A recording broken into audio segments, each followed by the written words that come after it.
unfortunate.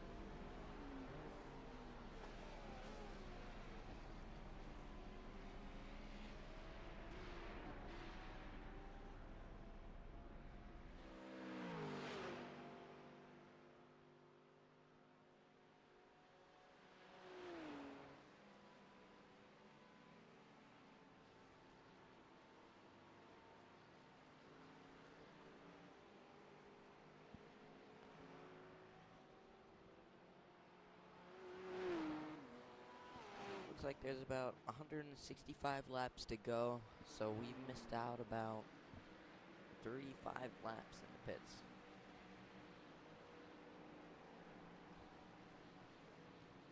Let's look around at some other cars here.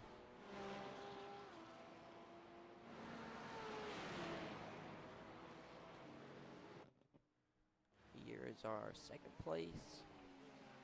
They seem to be driving pretty consistently. They actually just set the fastest lap of the race with a 2:08.6.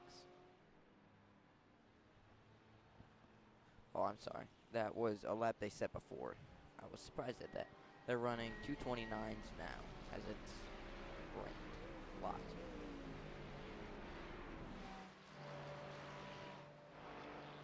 Next is our third place, which is another Porsche. This is our car that looks a lot like Rexy.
Let's take a look here at our other Corvette buddy.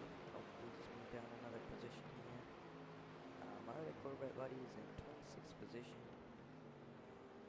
They are number 21. They are.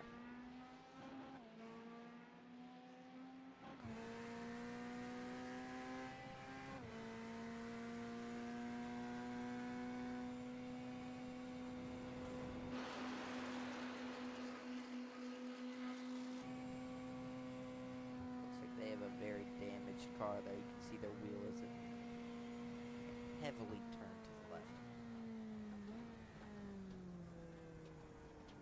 Let's see if we can go back and see what happened to them here.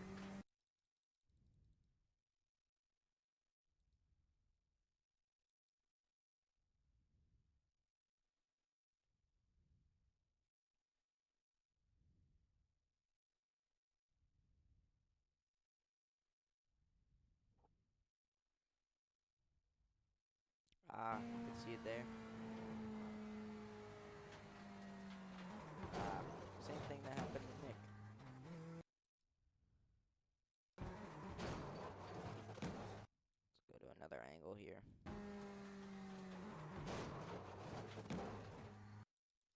Wow.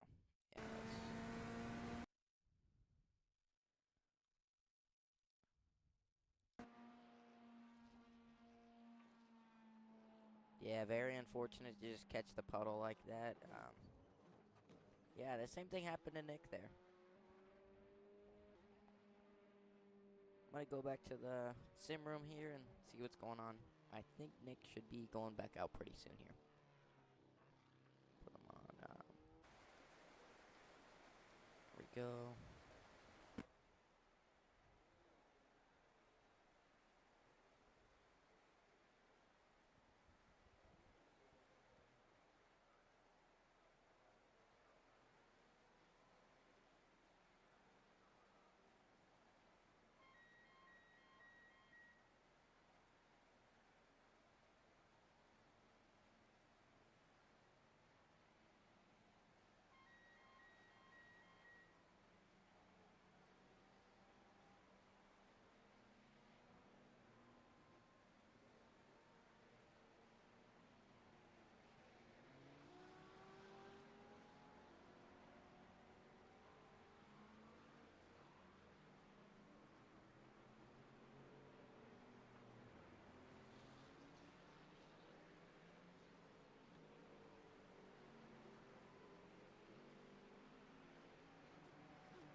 wheels is out of alignment. You'll have less grip out there.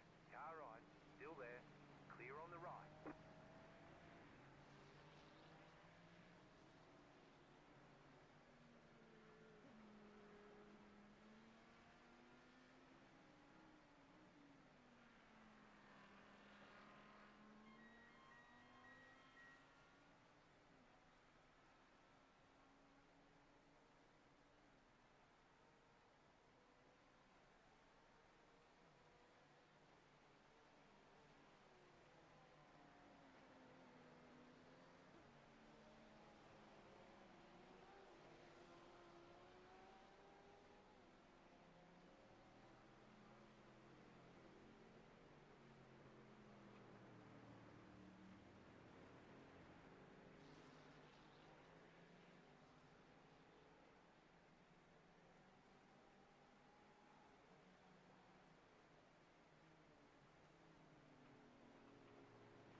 see him now in 29th place.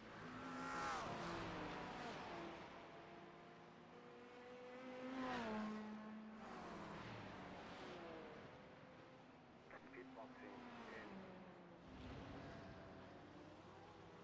5, 3, 2, 1. Right here.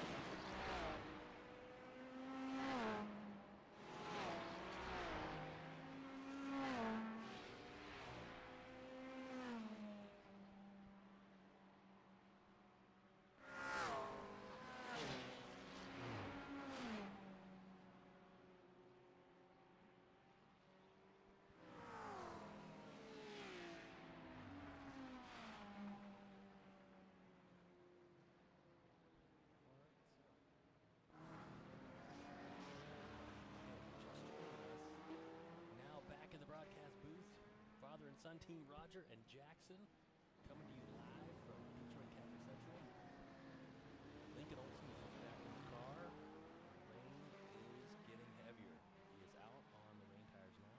And we're making some ground. We're down. Back there.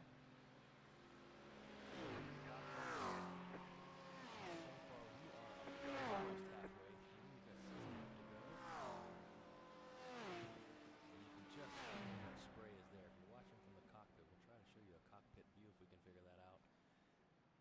It is hard to see. Oh, there. Oh, and he taps. Definitely hard to see. There's a cockpit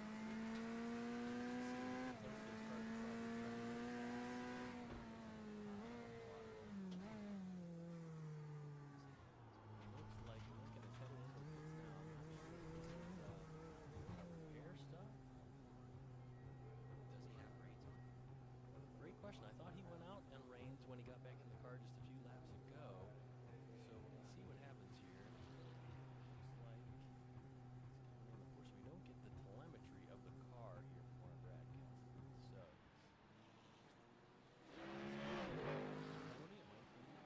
yeah, it looks like he is in and out. So probably got maybe contact with his teammate. Each race is given a certain number of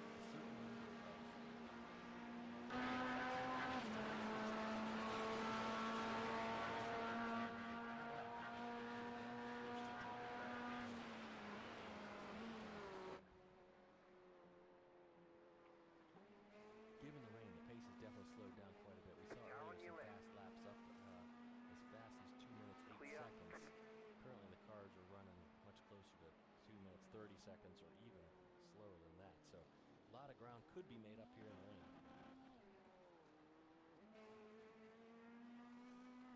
See, and I don't. That's a bummer. I said all my good stuff now.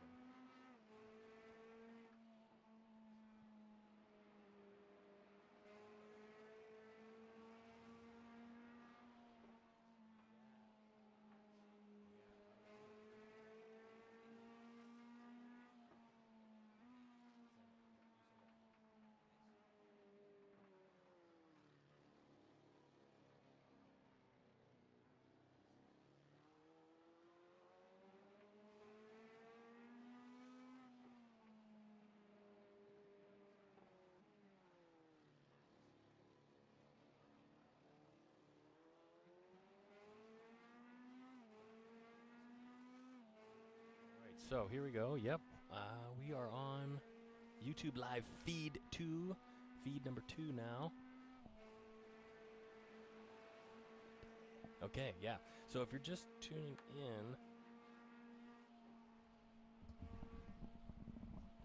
in, we are on live feed 2. Our broadcast technicians tell us that is to be able to preserve the feed because it's a 12-hour race. YouTube Live doesn't permit over 12 hours, so we switched to live feed 2 here during the last pit stop. So we'll try to catch you up to speed now. Lincoln Olson is back out and actually making ground. He was 26 laps down when he went out. He's now 24 laps down from the leader, and that is despite having to do a drive-through penalty.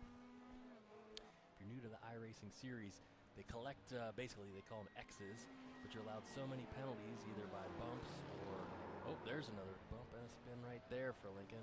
No contact, though. Hopefully that gets him back on track quickly. But you'll have so many contacts. In this case today, it's 50 X's. At that point, then you have to go serve a drive-through penalty, which he did not too long ago. They kind of collect throughout the day. So 6 hours in, 1 drive-through, we can probably live with that, especially given how wet and slippery the conditions are today. I'm joined in the broadcast booth here by my son, my partner in crime, Jackson Olson. What do you think?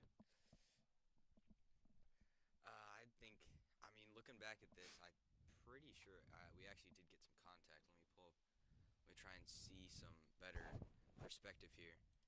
Oh, yeah. So we are new to this broadcast system. This is the simracingapps.com, and we're going to try to bring you some replay action here. You can see right there where, at least according to iRacing, it just went straight through that other car. Yeah, it did seem like a bit of contact. So we'll catch you back up to speed here. Our viewers are telling us no Jackson feed, so we'll have to see if we can maybe flip a couple switches here. See if any of our great fans in Chattanooga can tell us if they get the full feed here. Man, that is very, very cloudy. Yeah, that is... this is not what you want to see on a 12-hour race day. Definitely not. So much rain and fog. Yeah, you can hardly see anything. That right there is our blimp view. There we go. And we're back onto TV style. So, again, bear with us as we're learning the sim apps, but we'll try to give you some great broadcast coverage here for the next little bit while Jackson and I are in the booth.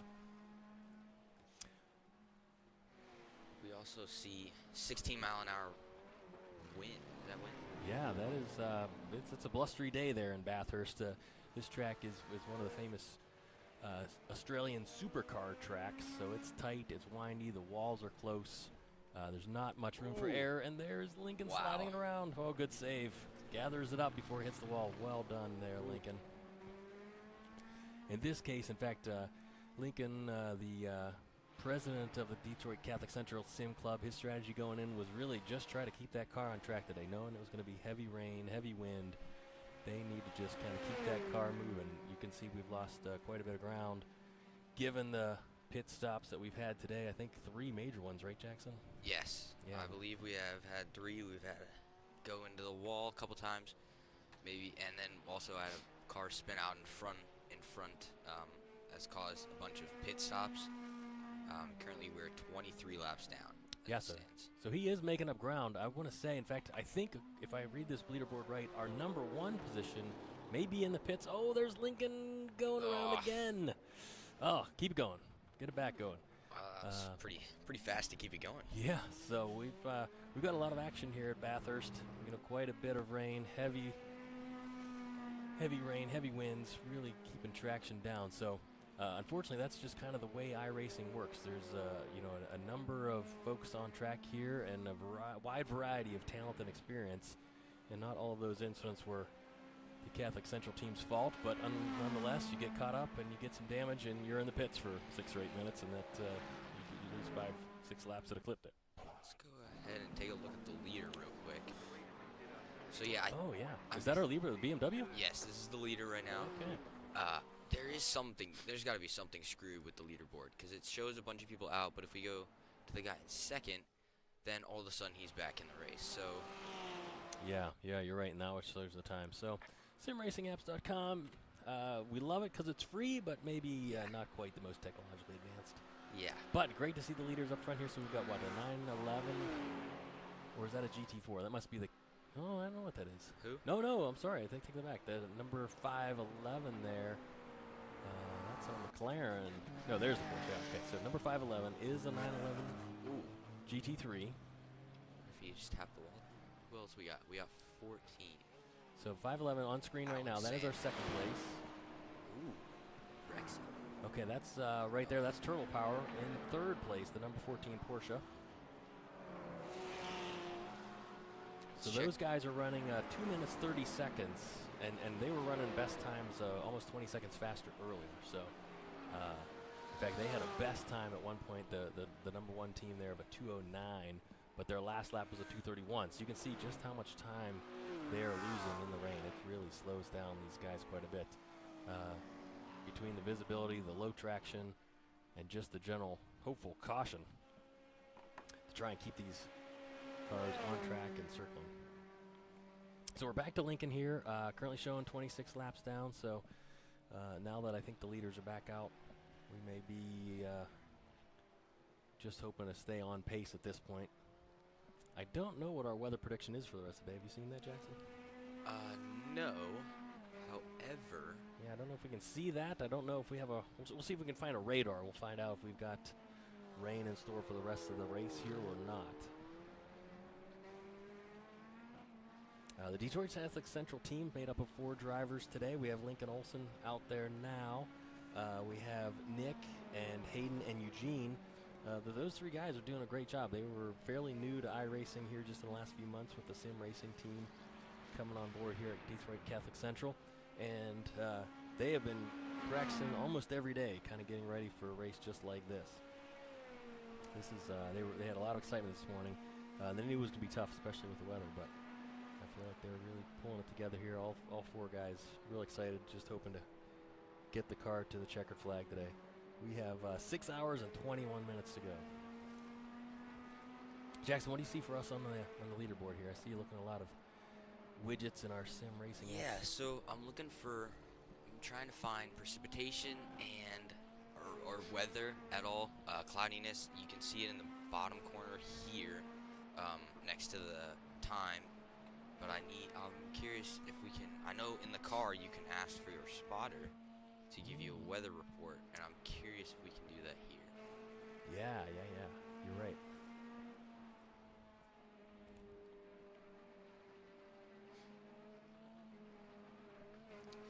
But so far, other than that, has been a pretty clean race. We've had 0 cautions. I think the leader, let's check in. Yeah, interesting to be able to see the standings here. I believe we started with almost 60 drivers this morning at about 8 a.m. We're now currently showing 49 still in the race. So again, with iRacing, something happens or you get caught up or you just got too much damage to continue, or maybe you just feel like you're too far behind. A lot of times drivers will disconnect. So we're showing 49 still here in the race right now.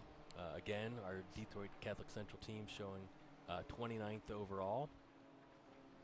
So not doing too bad given the hiccups that we've had along the way, but certainly still chasing here. We've got one just ahead of us, about 9 seconds. Is that what you say, Jackson? Yeah, I think. Are we? For who? 9 seconds to catch the next guy. We got 7 until we catch some Samron Grill. Yeah, can we see him? Let's see Simran Gill driving a Ferrari, number 64. All right, so here's who we're chasing right now. This is Simran Gill driving the Ferrari. That's probably the... oh, we've watched him before, right? Yeah. Running with no front clip at all. That's got to hurt his aero, but I guess he's feeling like he wants to just stay ahead of the pack without Lincoln. going in to get the repairs needed to get that car back to 100%. Lincoln just lost a bunch of time here. Let's see. All right, we're backing up a bit. We're going to check out and see where Lincoln, maybe another spin here or something. Again, if you're not familiar with iRacing, so obviously it simulates a car. Oh, there we go.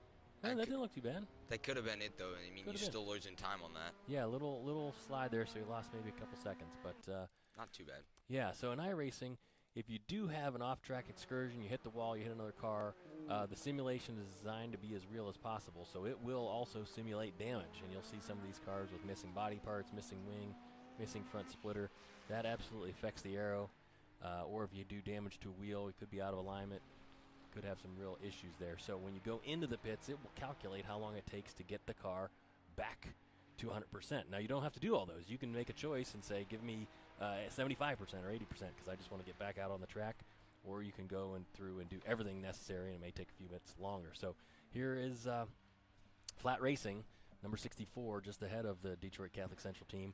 Detroit Catholic Central is catching him, though. They were 10 seconds when we first started watching number 64 here. Now Detroit Catholic Central is about 5 seconds behind. So making up ground, hoping to take that number 28 spot. Although this says, interesting, we got 2 different feeds here, Jackson. Help me read this. So Yeah, relative, we show Lincoln just behind number 64, but it shows Simran Gill in 27th. Now the 28 car is George Wood running a McLaren. Where's he at? Can we see him? What number do you got there? He is 56. George Yes. Wood in a McLaren. There he is. Oh, look at the Pepto car. 56. So he has, this means he has either lapped Lincoln or is quite a ways ahead of him, and then the guy in 27th has lapped him, but just barely. So, like, he has gone around Lincoln, and then maybe in pit, maybe when he spun, and so Lincoln's trying to catch him back up again, but if he passes him, that'll do nothing towards his position. I see. So this screen we're looking at here, I wonder, do the folks at home see this? Probably. Yeah, they do. Oh, they do. This is what they see. So they're seeing this right now. They can see Lincoln Olson chasing down Simran Gill. They can see that gap there, -7 seconds. That's how far he is behind Simran Gill. But when he passes Simran Gill, he is only making up the lap. So he still needs to really go chase number 56, George Wood in the McLaren. So let's flip out to 56 if you don't mind. Let's see where Yeah, George for Wood. sure. There he is. Oh, he's in traffic too. 115 right there. 115's got to be Thorben Diddy Gillis, also in a Ferrari. He is actually lap traffic. So the Pepto car running past that red, white, and blue Here we car. go. Side by side. Yeah. Can they keep it together? Yeah, the red, white, and blue car there trying to get his lap back, or one of several laps down. Oh, and there's our leader, right? That's our leader coming through, I believe, number 511. He is now in second. Oh, sorry, that's our second place, yes. Yeah, let's check in on him. He is doing pretty good. That is Over Me Esports number 1. In the cockpit right now is Than Praseet. Hope I'm saying that right. Than Praseet Startsuk. Who do you want? All right. So, well, was that, well, we were just looking for 511. Now we're back to, no, that's okay. So 511, that's our number 2 guy there. Chasing down some lap traffic. Lincoln is definitely catching. He is. Slowly but surely reeling in Simran Gill on that, the 27th place, the number 64 car. And I have had a question about what the blinks are next to their name, and I have found it out. The blinks are when somebody's internet goes out and it like will blip their connection, and this is called a blink. Oh, okay. So they will be briefly disconnected from iRacing. So that's not really a racing thing. That's just a computer connection. Got it. Correct. All right. Thanks for that, Jackson. That hopefully that answers some questions from our viewers at home. I like it. We do have a guest in the booth right now. Oh, but she's waving off. Nope, she says she's got things to do. Our coach here, our assistant coach for the Detroit Catholic Central sim racing team's got plenty of things going on here. She manages the team for today. Got to keep that team fed and watered and happy. Interestingly enough, too, with our sim racers, we've got 4 sims here at the school. So we have a driver in, of course, Lincoln Olson right now, just to keep you up to speed, out on track. But other members of the team are also sitting in sims. We've got one practicing this exact track right now, so he's getting ready to go in perhaps next. We've got another student. He is basically sitting right seat. What that means is he sees the same thing that Lincoln does, and he is watching for other traffic. He's trying to see who's coming ahead, maybe who's coming behind. Just like the pros do, you know, you've got to have some spotters, so those spotters will help make sure that we can stay clean, hopefully stay out of traffic, stay out of trouble. Yeah, like early in the race when, I don't know who it was, but somebody came across the track in front of us, the spotter told, I think Nick was in at that time, to watch out, and he cleared it pretty well, other than a little minor tap half the back, so. Let's see, we got probably, we're down 25 laps, so we have made up 1 lap. Hits. Oh, wait, there was the Pepto car spun. I don't know how we get back to that view, but I think the Pepto car spun. That was our 28 car, right? Our 28th place car? Right there. So I think, did that move us up? Yeah, that might have been for 28th place there. Let's take a look at his view from here. So Yeah, let's watch. Here we are on board with George Wood in the McLaren. I'm trying to find Far Chase real quick. There we go. Okay, so we're going to watch Pepto Ultra Coat coming down in. Just a little loose there and overcorrects. Hits the wall. Ugh, that is a tough one. So there, I think right there is Lincoln Olson going by him. Yep, Yeah. so I think if our math is correct. No, still shows Lincoln at 29th. Pepto was 1 lap ahead. Ah, yeah, you might be right. So if he's 1 lap ahead, then that's how we got our lap back. But we still need to get around the track one more time before we can pass him for position. Okay, so here we go. Lincoln Olson trying to make a pass. This is also basically getting a lap back, right? Because that car that he's passing is in 27th place. So that Ferrari, number 64, in 27th place. Yeah.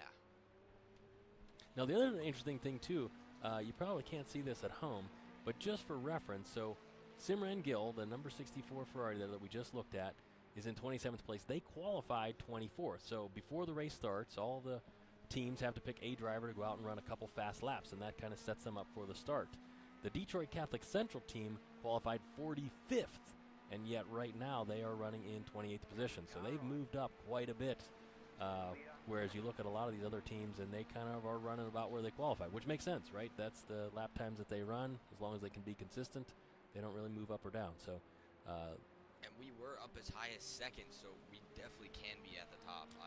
That's right. Good pace from the Catholic Central team here.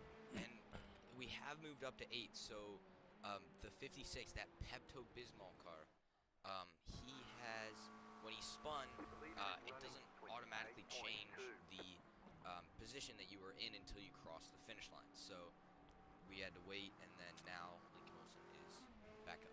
Very good. Thanks, Jackson. You're right. Now we show him in 28, so ahead of the Pepto car and now chasing that yellow Ferrari that we saw missing the front end. So when we see him come back around again.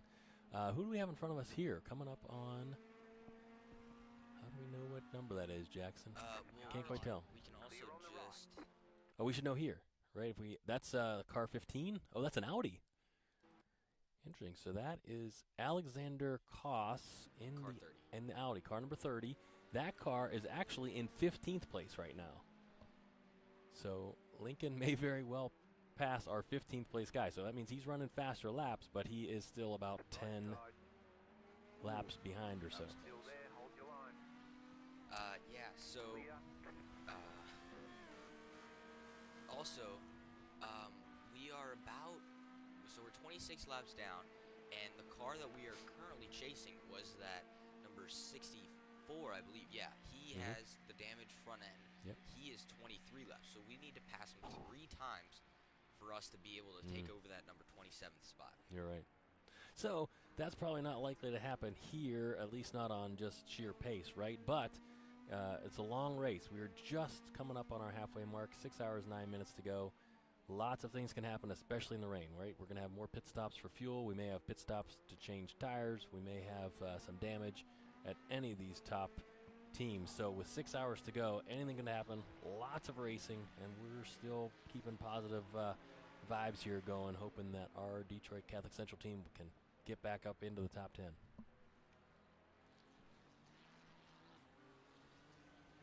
So we got some traffic up in front of the 15 car too. Can we tell? Yeah. So in front of. So he has got some damage. So I was just curious if he's ever going to come into the pits, because he clearly is not running up to speed. However, he may be faster staying out. Yeah, that's exactly right, Jackson. That's really a strategic move. Do you stay because you don't want to take the penalties, or do you go at this point? Of course, as we said, you can go in, maybe 5 minutes, could be 10 minutes for damage repair. But is it better to just stay out? At this point, with the slower pace, the rain, the wind, aero may not be such a factor. May be worth a gamble to just stay out. And then, of course, when you go in for a fuel stop or tires, then you can do some damage repair at that time. So we'll see. You'll have to see if the strategy plays out for the Ferrari team there for Simran Gill. Chasing Dwayne Kernigan in a Ford, actually. So must be one of the Mustangs on track. We've seen quite a few Mustangs here today. Yep, car number 51. Oh, yeah. We did have some contact with that one, Derek. Yeah, I think that may have been our first incident was with the 51 car. So no love lost there. Let's see if Lincoln can put the 51 behind. Oh, and there's a big spin from 51 and synchronized spinning. Lincoln, this is a bad place to stop. A lot of cars coming around that turn. It's blind. I hope you can get out of there quickly before some other car comes and smacks into you. Good job, Lincoln. Oh, Lincoln, Ah. Lincoln. Wheel damage. Man. Man, just did not have the space he thought there and plowed through, ripping the front end off of that Corvette GT3. That is ugly. Ugh, that's Well, that terrible. probably means another pit stop for the Catholic Central team. I think we've ripped that front bumper off, what, Lincoln Jackson? How many times have we done? Yeah, maybe 3 or 4 times today. So, Yeah, so let's take a closer look at that spin. man, yeah, Lincoln just needed to go to the left of that car instead of the right, and that was So let's pause it here. Let's go to blimp house. Nope, can't do that. can't see through the fog there with a All right, blimp. we're gonna go because also number 64, I believe, spun as well. Yeah. Yeah. So let's see this. So Yep. Well, that's Simran Gill right there. He's fallen the number 15, Alexander Koss. Or sorry, the number 30 car. And there's a pass. When did we see this spin? Comes up. Oh, I picked. No, we need to go to 50. All right. Bear with us, folks. Again, still learning our broadcast tools here. We're going to switch back to the 64 car. 30. Nope, not him. All right, wait. Let's go to Lincoln. Okay. Let's go back to the incident. Oh, we're on scenic. We need to go to. Let's go Chopter. Yep, he is in the pits currently. So.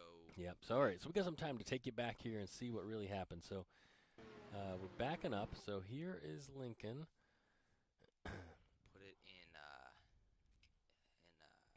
chase. So he's already starting a little bit of slide there. Yep. So we're coming down through this downhill S section, and it's tight, right? You can see the walls are close. Not a lot of room for air. Not a lot of room to run off.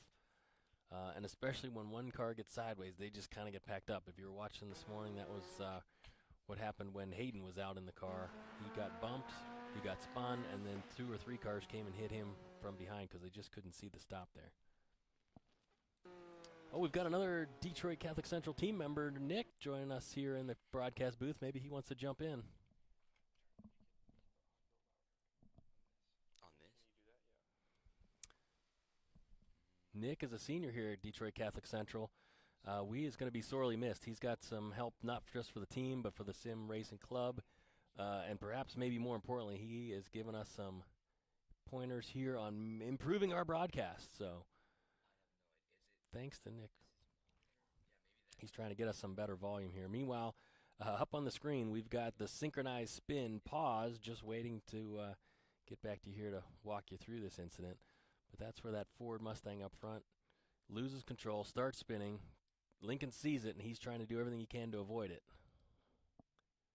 And unfortunately, with the rain, there is a whole lot less control than you'd have otherwise. So easy to just get that back end kicked out.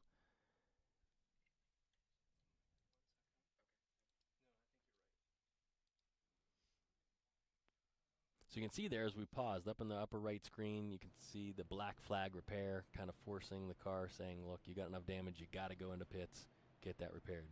Maybe Nick can tell us what our pit time is here. No, we don't have that on our broadcast booth here. We're actually down the hall from the sim racing room. We're in the Detroit Catholic Central broadcast room. Another one of the great classes that they offer here. Fantastic setup, some nice. Oh, and we've got Hayden now, too. Hayden, another one of our seniors on the Detroit Catholic Central team. Hayden is definitely our broadcast expert. Oh, fantastic. He's showing us the audio mixer to bump up the volume. Excellent. Thank you very much, Hayden and Nick, for coming by. Can Hayden tell us, what's our pit time?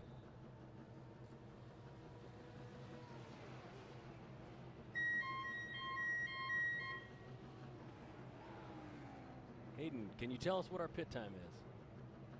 About 9 minutes. Okay, so we're in the pits for about another 9 minutes. So, okay, and then we think Hayden's going in next. Sounds good. So meanwhile, you need to go get another beverage, take a potty break. It's a good time to do it. Yeah, and then we'll go. Yeah, let's go back and see the spin. All right. So how do I this way? Get it away. Yeah, because all this top part was not there. Well, that's okay, isn't it? All right. So let's go way back.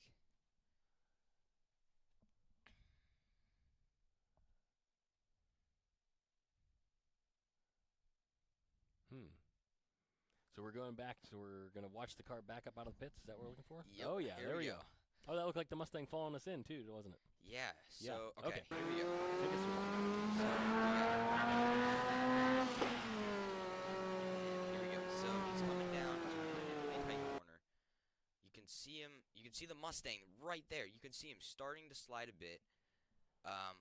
Lincoln might have even been anticipating that, and you can see them spin.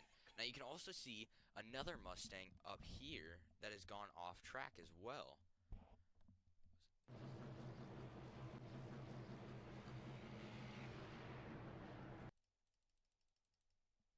Well, that's what I get for trying to change it.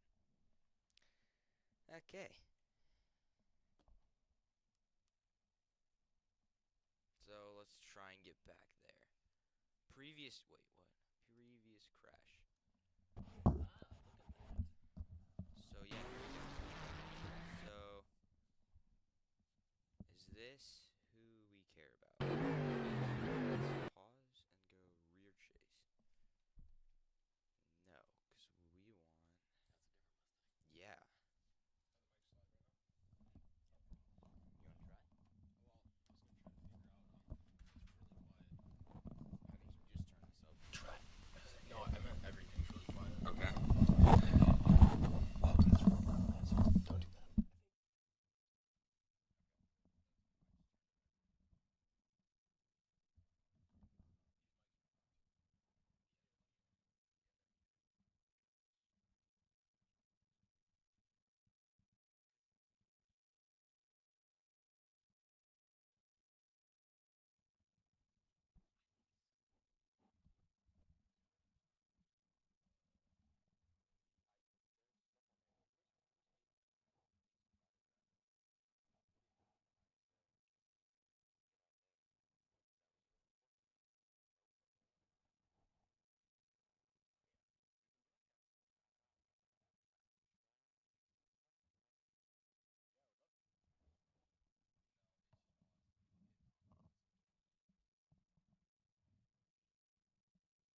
distance frees up fully. Yeah. Oh. No, no. Hello? Hello? Yeah, so that works. That's pretty good. Yeah. Let's keep trying. Let's try talking like this, and let's see if that gets through the. Yeah. Yeah, I think that should work pretty good like that. Yeah, I think it's between our ears. Yep. You guys hear us okay? Is it fine? Okay. Yeah, let's no, I can go on here. Oh, you know what? That's desktop. Turn this down. Turn the desk. Well, so we could do that. It wasn't loud at all, like anywhere. So I think the desktop audio, as you can see, it's in the negative 30 Turn that.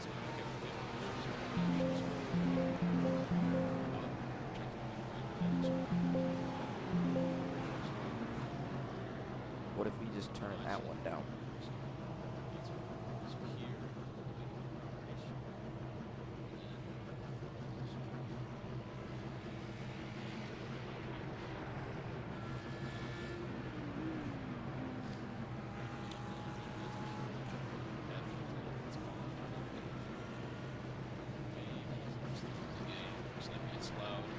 Yep, so can you go, Dad, can you hear us better now?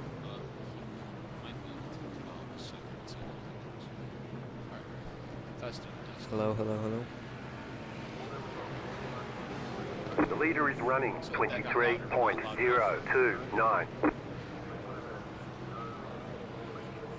My mic is pretty close. Yeah, hello? Testing. What about now? You guys might be able to hear me better now. Yep. Cool. Left side. Alright, let's leave it at that then. Clear on the left. Okay, so the microphones were just a little bit off. Alright. I think we've set it up pretty good.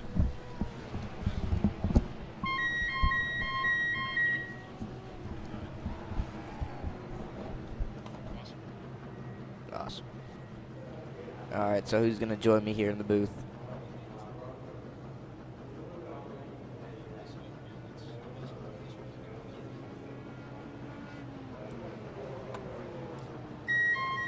Car on your left. Alright, Jackson. Stay on the right. Yeah, that was a bummer. Clear on the left. It was mostly just by the time I could see The leader is that coming up on you. that other car had spun, I was in that heavy braking zone already, and so I broke more instinctively, and that just locked it up and looped me around, and it was the same way that other guy did, so I think there was a slick patch there. Yeah, I'm gonna try and see if we can get back to it as we look. So I also noticed there was another car that ended up spinning on the out left. in front of you as well. Let's go to cockpit and see what I saw here. Yeah, for sure.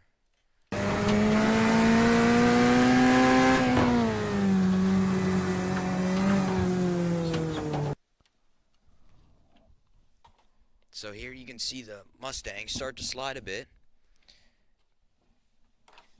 Yep, and so by the time I could get there, you see I spin in the exact same way he did. It's just a unfortunate situation to be in. And there you can see the Mustang in front of you has also gone off as well. Yep. And so let's go a bit out here just so we can see. Yeah. Yep, and I try to go as quick as I can. You need to see me trying to back up there, and it wasn't even letting me back up. And I thought I could escape through here, and I think he moved a bit, and then I just clipped his nose barely. Oh, man, that was so close, though. Yeah, that was majority of the damage. I should have just slowed up and gone a little bit around, but you know what? Since you're a racer too, when you're in the moment, it's hard to For calm sure. down and just. Absolutely. Let's see. Let's go back to cockpit and see just how close that was. Ooh, man. We're getting some comments about ages of drivers. So myself, I'm 15. We have Hayden, which is a senior. He's 17. We have Eugene. He is a junior, and he is also 17. And then we have Nick, which is a senior, and he is also 17. Soon to be 18, I believe, this week. So I have found Mustang here. Let's go take a look at him as he's coming through this corner.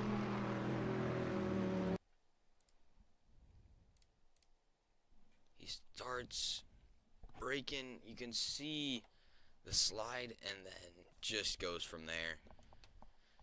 I want to know if we can find what happened to this other guy up here, and he is also in a Mustang as well. Let's see if I can find his number.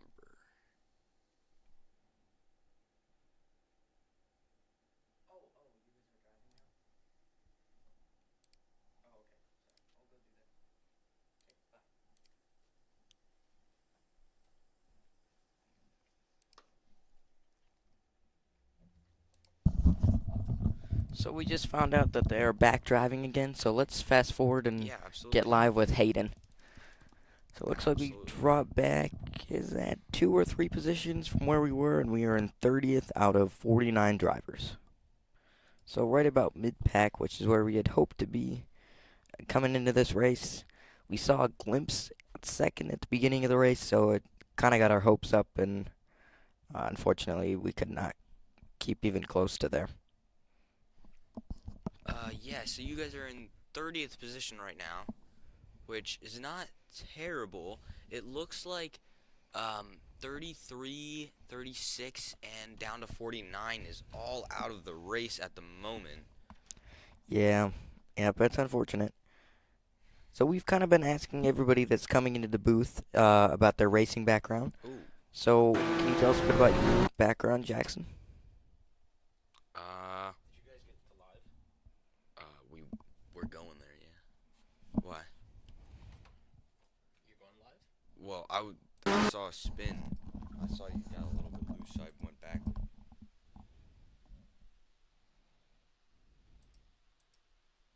It's as fast as it goes. How do I jump to the? I don't think there is a way. Unless, try hitting skip forward. There you go. So then just hit the play. There you go. No. No?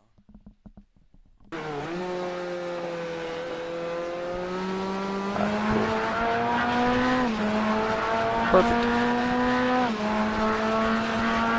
Slight difficulty there, but now we're back up to live.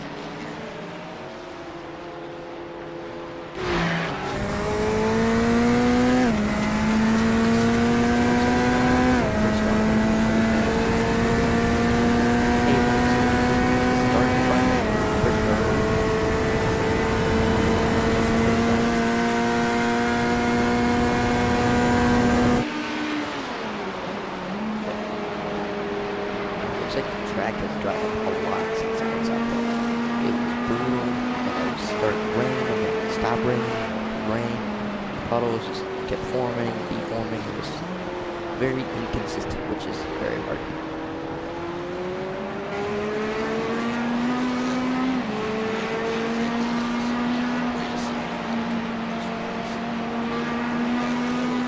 Track and especially its vehicles in braking zones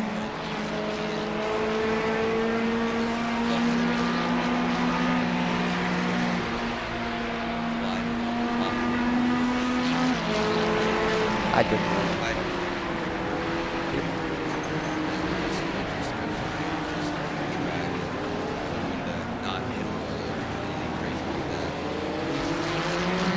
Well, as I was saying earlier, can you tell us a little bit about your background?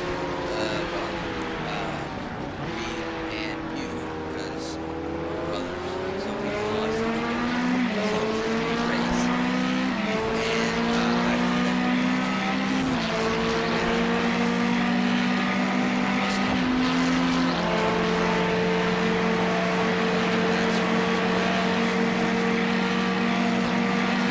What's going on?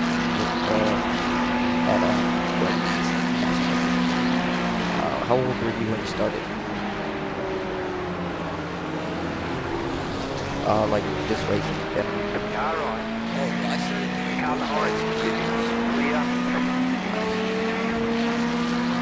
Looks like Hayden's coming up on the car here.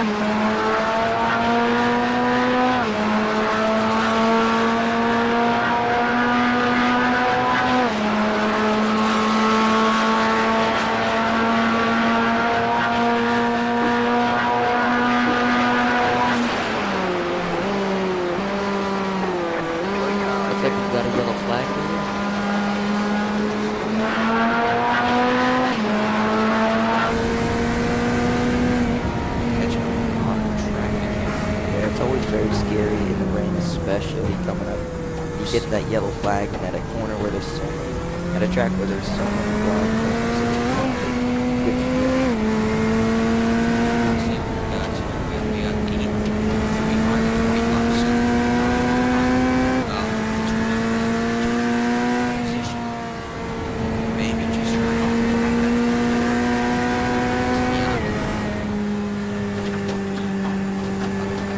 Mustang that's one up.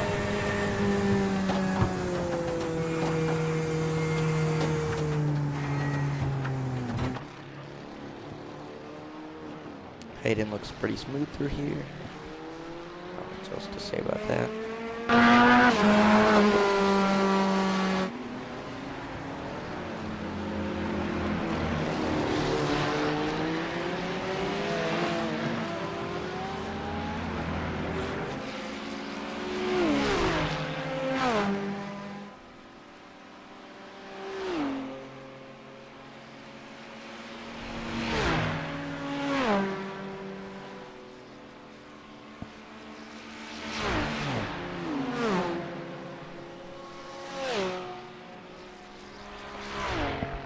Hopefully you guys can hear us better. We're still trying to make our audio a little bit louder.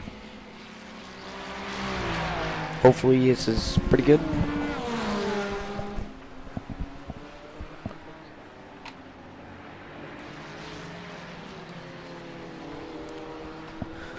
We are just about at the 150 to go.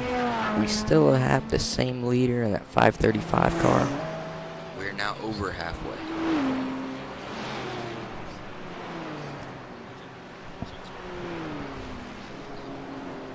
Alright, hopefully that fixed our issue.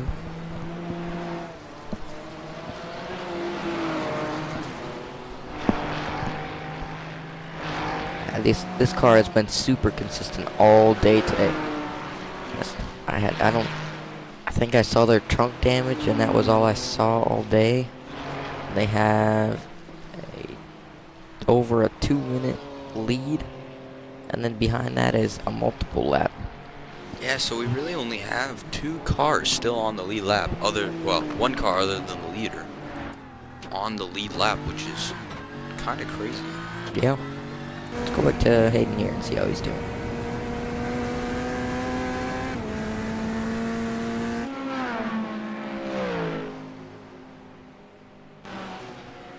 I wonder if we had an incident, because Hayden was near the car in 35th position, and he seems to be gone. Yeah, I wonder if he did. Our car looks to be okay.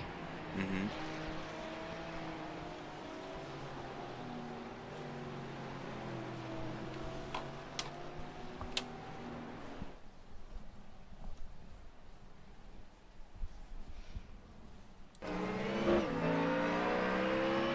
With a little touch there.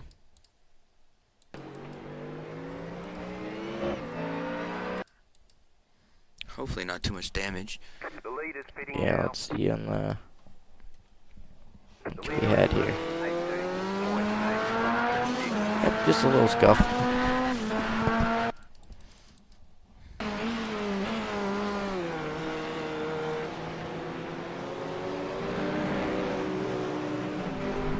Car looks very good. The driver right now is the one who designed our paint scheme.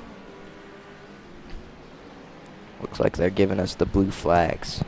So that means we have to let the car behind past us, as they're ahead of us position-wise. It does seem like they went in the pits, so now we're just trying to get in front of that 25 or 82 car. And this will be just to gain a lap back. We are now down 30 laps.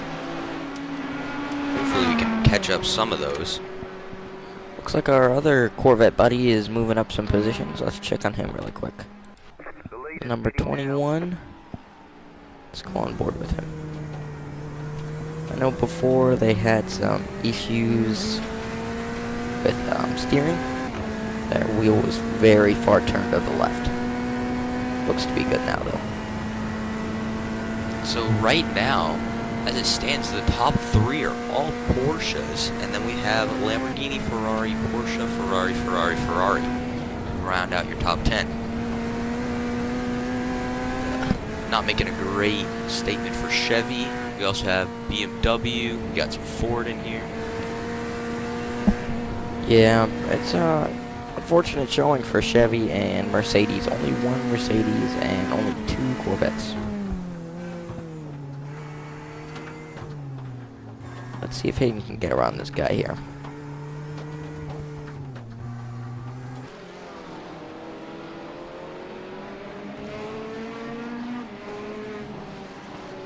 Looks like the track is drying up. I'm curious. I don't know the schedule yet or the plan, but we might be going to dries as we are currently on wets pretty soon here. I don't know if it'll be an early pit stop. I doubt it. It'll probably be at the next time we run out of fuel. We'll pit for tires.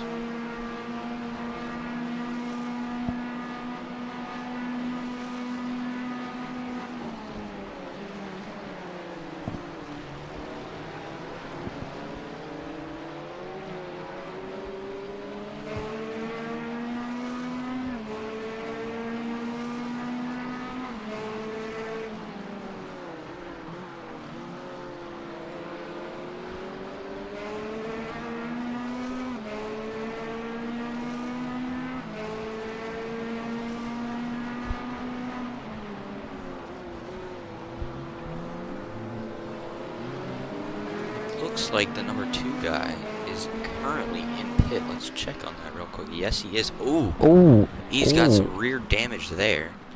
Let's try and get a better look at this. Let's go to Chase here. Chase, okay. Oh, wow. Yes, that's very damaged. Let's see his suspension, how he's doing. That looks good. Looks out a little bit. Maybe he has some damage. Not for sure, though. Yeah, it looks like that right front got pushed in a bit. That'll probably be some long repairs there. Yeah, and he might the number 14 car in 3rd position might catch up depending on how long he is in pit. Yep, that's a bummer for them. Let's see if we can back up and see what happened here.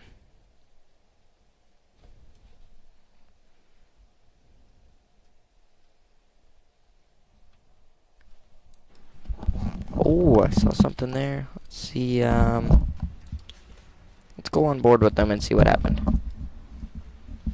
Looks like we're gonna have a boot switch over here. Roger Olson coming in.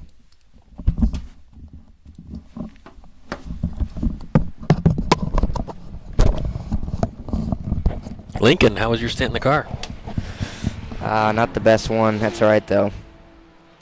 Just a little tight to the wall there, huh? Trying to squeeze out of that Mustang spin? Yeah, I should have waited a little bit or gone around the outside. I thought I saw him backing up and thought I'd be good, but Got it. you know how it is in the moment. That's Just right. The adrenaline's flowing, especially in a spin like that, and you're a tight turn, waiting for people to come up behind you. yeah, it was a really stressful situation. You could see me trying to spin the tires, get it around. Yep. So I knew there were cars coming up quick. Yeah, so what's it look like? Hayden's picking up the pace. Where are we at? Yeah, we're go back to live here. We were following our number 2 Porsche here was just got some major damage.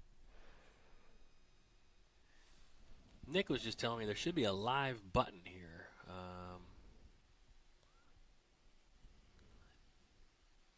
I don't see the live button though. What is that button? Is that it?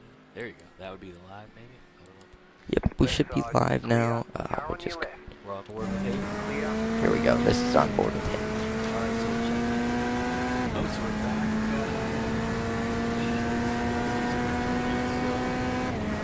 Chasing. Where are you in? Oh, we got. Okay, let's go for our chase and see how he's doing. How far behind 20th place? A couple laps down, so he's got some work to do there, but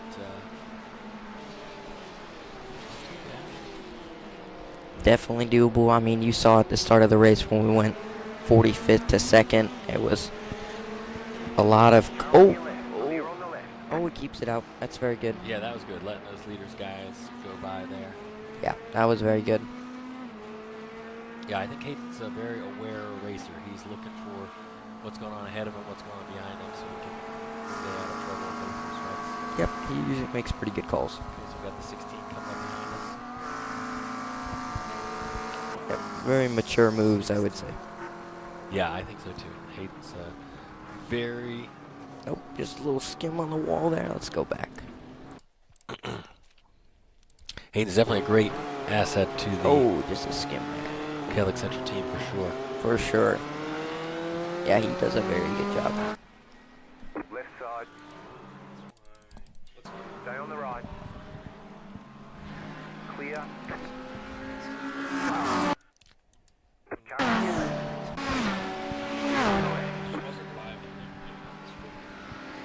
Oh, it purposely goes back. It's not ever gonna be the exact same.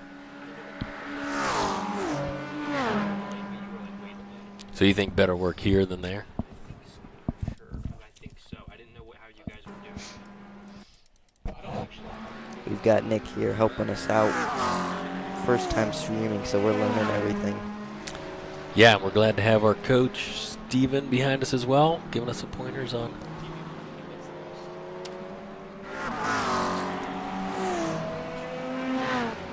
Yeah, that's where we've been manipulating things, but yeah, that's the overlay. Yeah.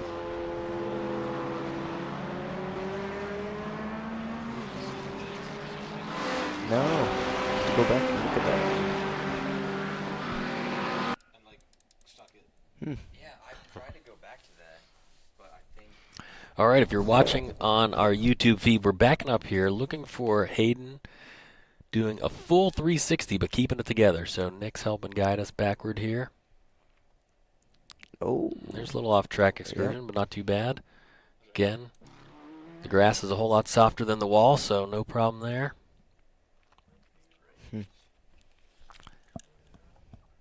Watching through. So here he is back fighting it out. Is that the Pepto car we watched earlier? Yep, that's the Pepto car. It is.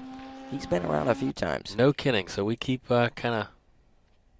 Oh, there it is. There it is. Let's watch this. So here is Hayden coming out of the broad left sweeper. Just getting a little bit too far off track. Hits the bump, but keeps it together. Well done, Hayden. And we don't... doesn't look like any contact. Close to the wall, but no contact. Let's see what he saw going through here. Yeah, so here's his view on board with Hayden. A little bit out there, you can see a bunch of sand on the end of the track there. That was the water puddles that I've hit, and so was Nick hit there. Oh, that's water. Okay. So to the Yeah. untrained eye, we're thinking that's sand, but that is water. Yep. And it just drags you right around. And some rough patches we've had, especially during my stints, was there be water at that beginning curb way out, and then there's water here, and there was a very thin line that you could go through. But kudos to Hayden for keeping that together. Yeah, tell us about that, Lincoln. So, you know, we're kind of used to the one path where you're out in, out on these tracks. You're trying to get right up on those candy stripes. But when the rain comes and the puddles form, then what? So then when that happens, you want to go offline to not be on the racing line, as that pavement is more worn. So during the rain, if you go off the regular line, that pavement is less worn and you'll have more grip. So you'll brake offline, and then right before the corner, you can go out to the outside a little bit and then dive into the apex. And sometimes, like you saw there, the apexes are going to be filled with puddles of water. So you are going to want to treat wherever the edge of that puddle of water is like an apex.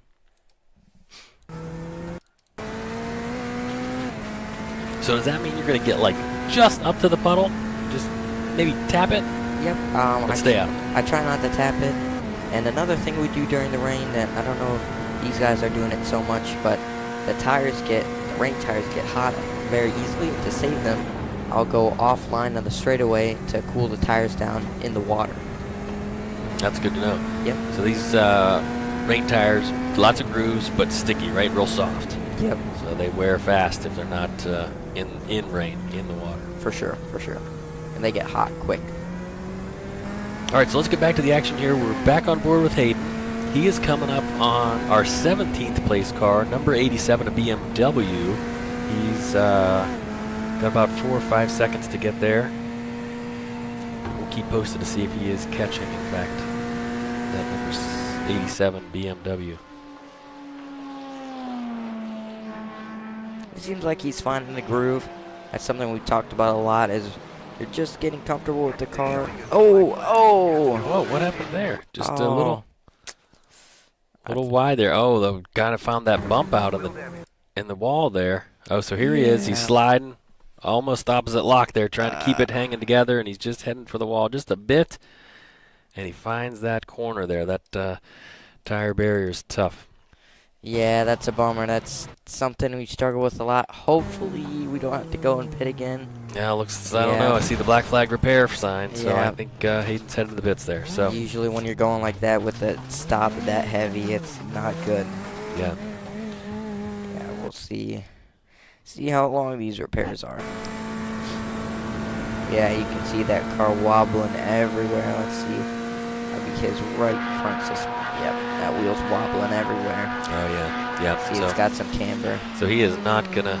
Oh. Oh, that's really bad. Yeah. That's, Definitely really bent. So not going to make any time up here, so we're going to head back to the pits.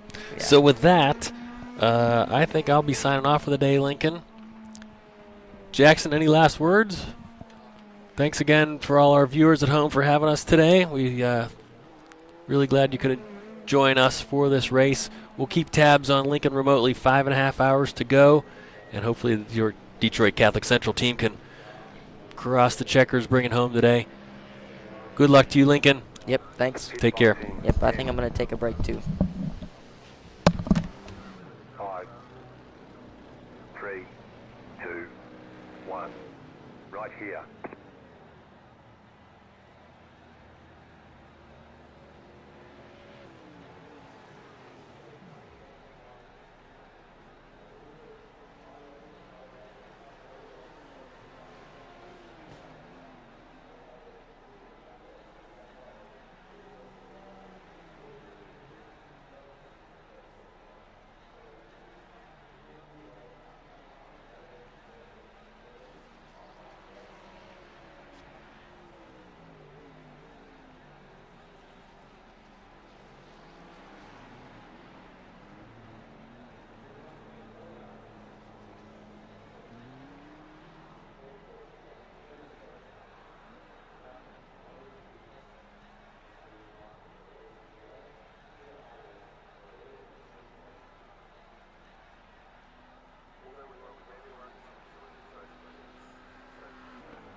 Come in for the black flag, or you'll be disqualified.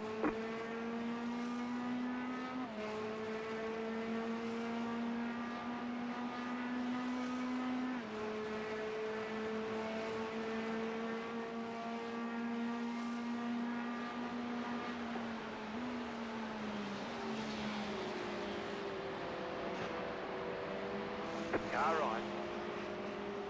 Clear on the right.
Right side.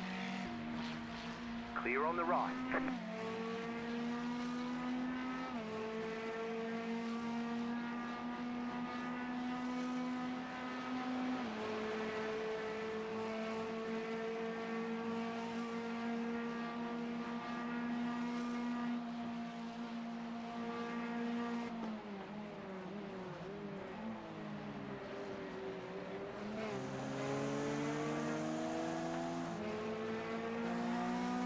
Car right.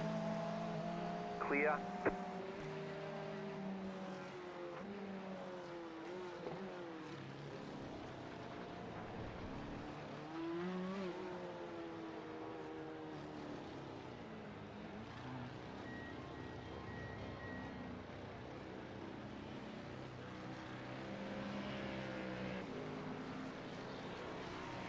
Pit box in 10,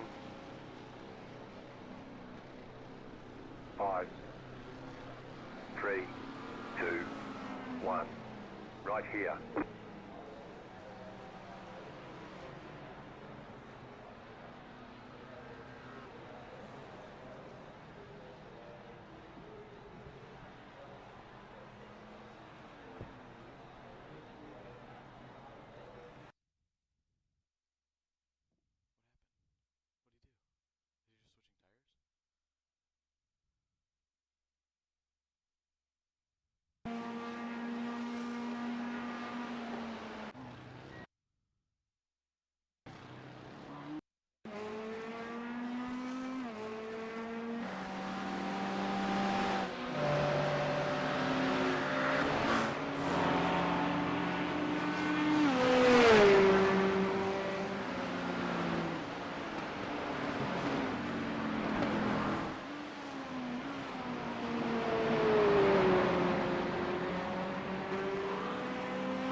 Hey everyone, we're back.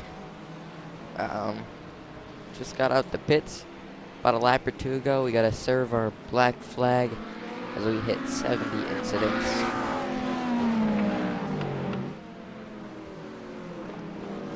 So just your drive-through penalty is not going to change too much here as we're well into the race. Well over halfway. Car right. And Nick Mullen now driving after the wet conditions. Once again, just tear up this guy. A whole lot of stuff going on here.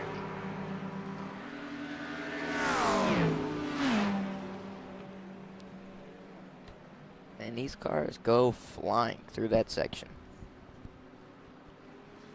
So Nick Collins still driving in the lead. We still have the BMW 535 car. Not too far ahead of Nick, obviously many laps, but track-wise, just about 2 away. Nick serving that drive-through. You need to serve that black Just gonna flag. drive through the pits, and we'll be back on this way. Not gonna do too much damage. There he is coming through the pits. Absolute beauty of a car. 5, 3, Not damaged for once, which is right here. very nice. Okay. Now that's over.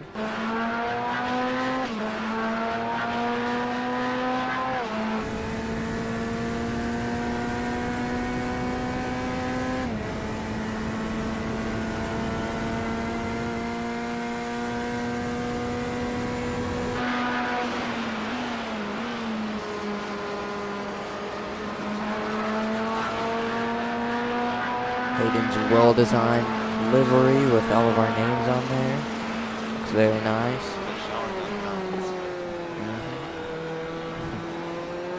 Get very close to the wall there. Having a lot of this track really tight. Feels like walls in the car. It's just really hard to save.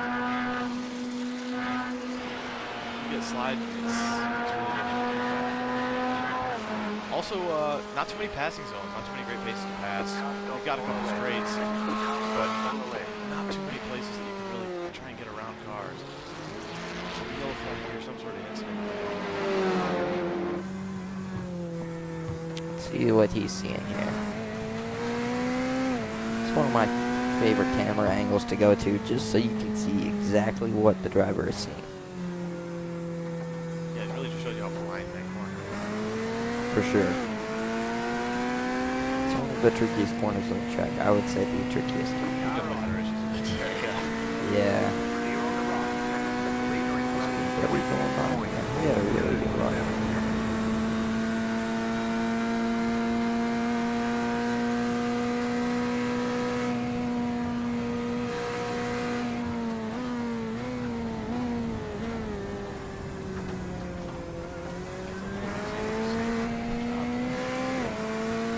Road funnels, as I like to say, can all get you, especially with that track.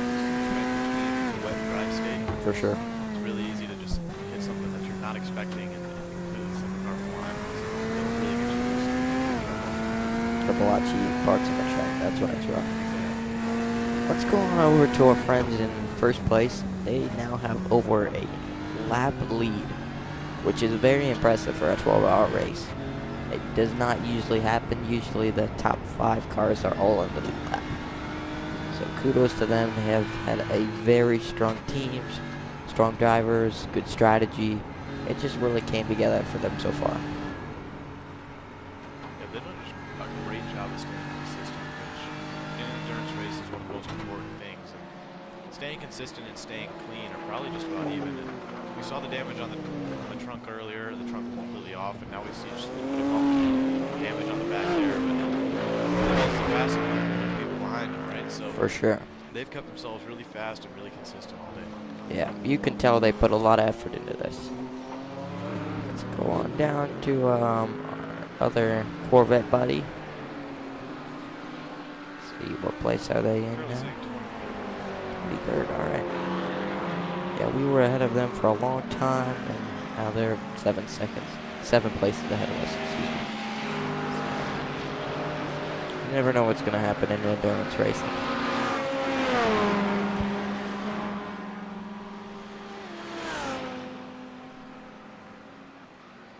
We were very excited to get up to second place, but I knew that usually when you get up to that high position, you don't keep it forever.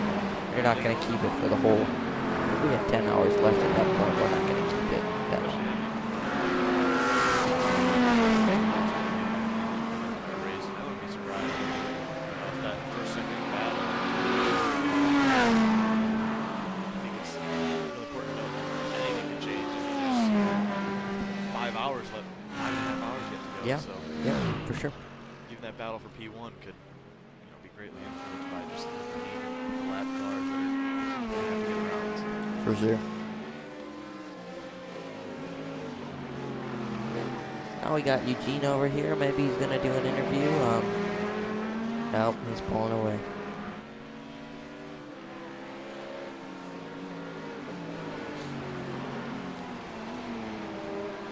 So now next come up on the P8 car.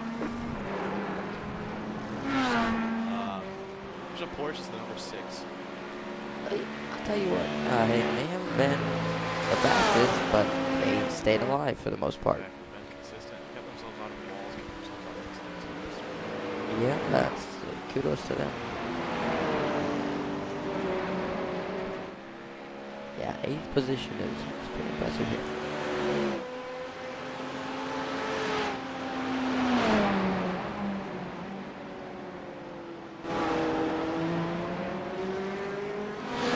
I think we've learned a lot going before we go to Sebring now. Maybe we'll make a car change to the Porsche or BMW or something like that. Have a setup ready to go next time. Hopefully it doesn't rain. Yeah. Even if it does rain though, the Sebring is not nearly as bad as here at Bathurst. It's well-known traits. It's close corners, tight walls, not very many places to go. For sure. Let's go back to Nick here.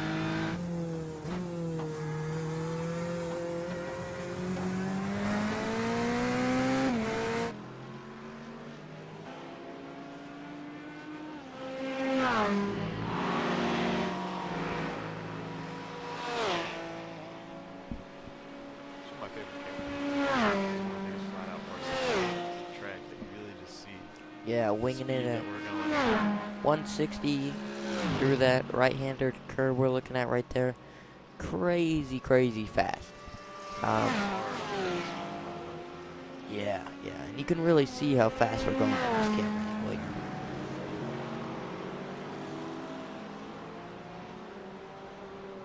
I know we were talking about earlier. I know we were talking earlier about the differences between GT3 and GT4, and that aerodynamics, since I'm used to running GT4, is huge on these cars. That's why you can go 160 through that right-hander. It's insane. And then these cars have so much power. It's pretty impressive.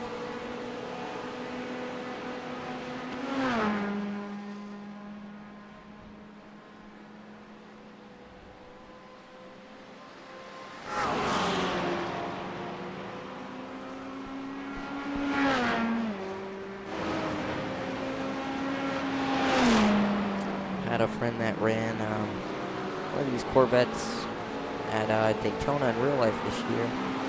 Didn't have the best of luck, but last year when he was 17 years old, he ran the LMP2 class and actually was a class winner and won a Rolex. Yeah.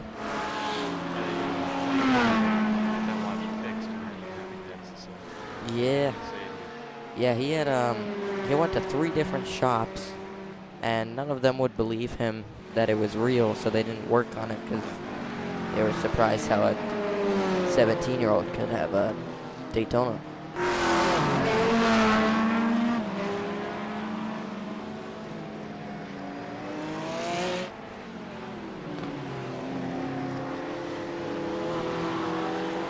Paint scheme he ran this year was a similar white, but did not flow as nice as our paint scheme by Hayden. So we're coming up on Rexy here. Great paint.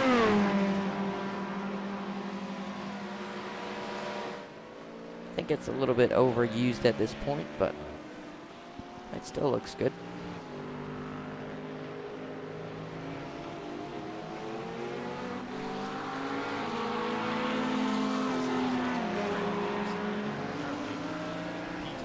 Oh.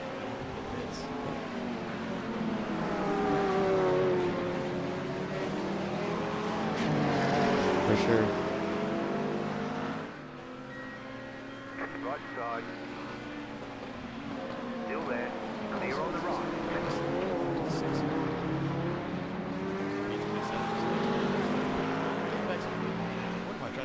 taking back quite a bit of time here. That's great.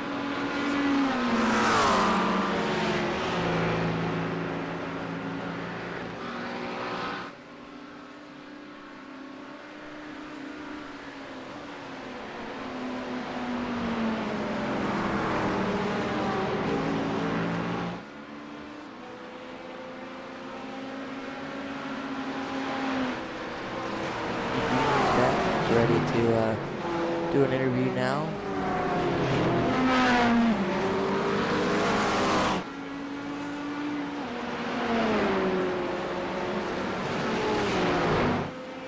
Yep, and now he's complaining about our time in the pits, so he is forced to do an interview now. Okay, I guess he's still gonna refuse. Anyways, back to Nick here.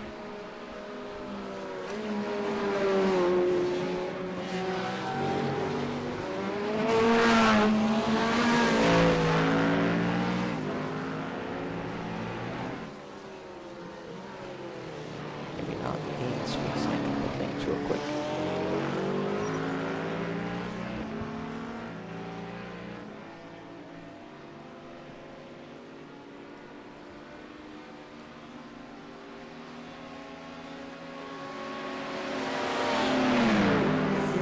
Forces we're pulling through this right-hander here with 160 miles an hour. Let's put that on your screen there for you. I don't think it's actually gonna work. We'll try it. That's definitely not working. Throw it over there just in case. Okay, never mind. We can take that back.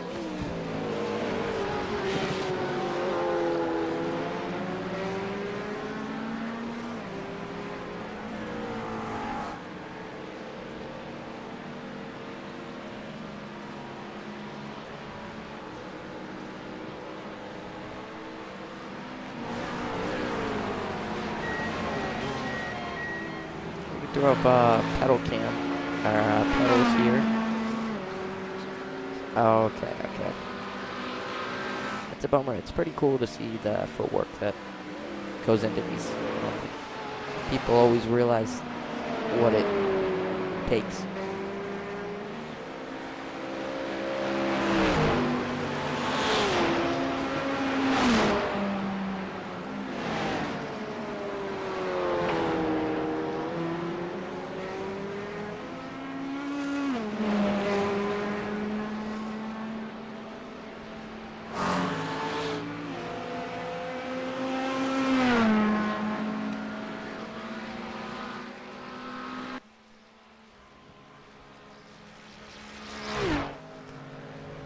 Alright, we're back here with Nick.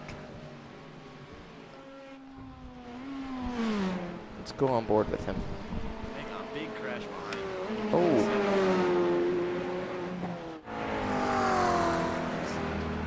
See who that was. McLaren. Somebody clipped the, yeah, the McLaren here clipped the curb. Oh, that's not ideal. See if we can Change get back camera to it. views there. See if we can get back to it. Yeah, that's right. Let's go on board with him.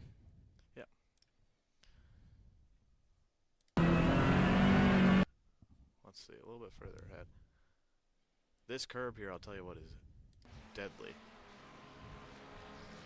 Especially when you're in the rain and there's a little puddle there. Catch that is very, very hard to recover.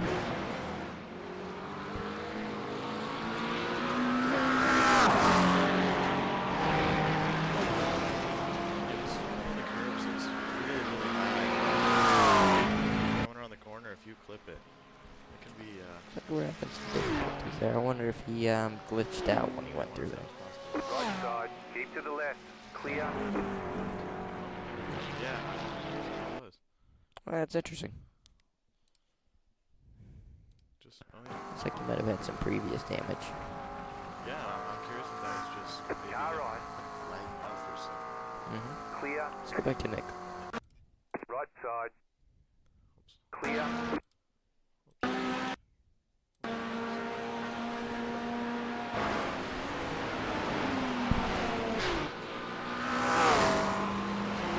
The car's coming up on cars ahead. his whole front end. His car ahead of him, it's pretty damaged as well.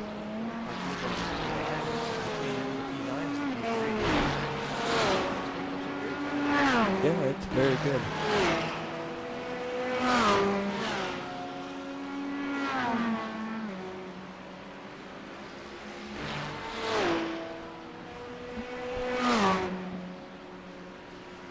Car stopped ahead. Go left.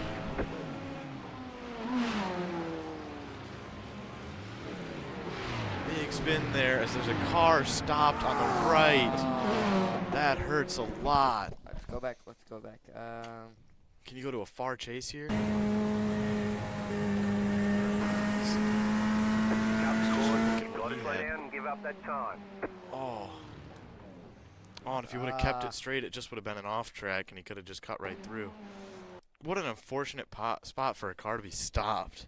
Yeah, I mean, let's go on board. What car number was that? Let's see if we can. I'm gonna guess it was the number 89, if that's a Mustang. I can't tell. It's a Mustang. Let's see. Let's look at his relative. Yeah, let's see. Can I take a look? Yeah, I'm just curious to see what happened to him while he got in that situation. It could have been the number 4 as well. No. Wow, what an unfortunate just turn of events there. Thankfully, we don't have a meatball flag, so we will not be forced to pit.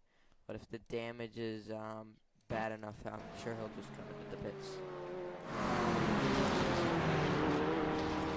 Trying to see what number. Looks like Nick's staying out. Stayed out. That's good.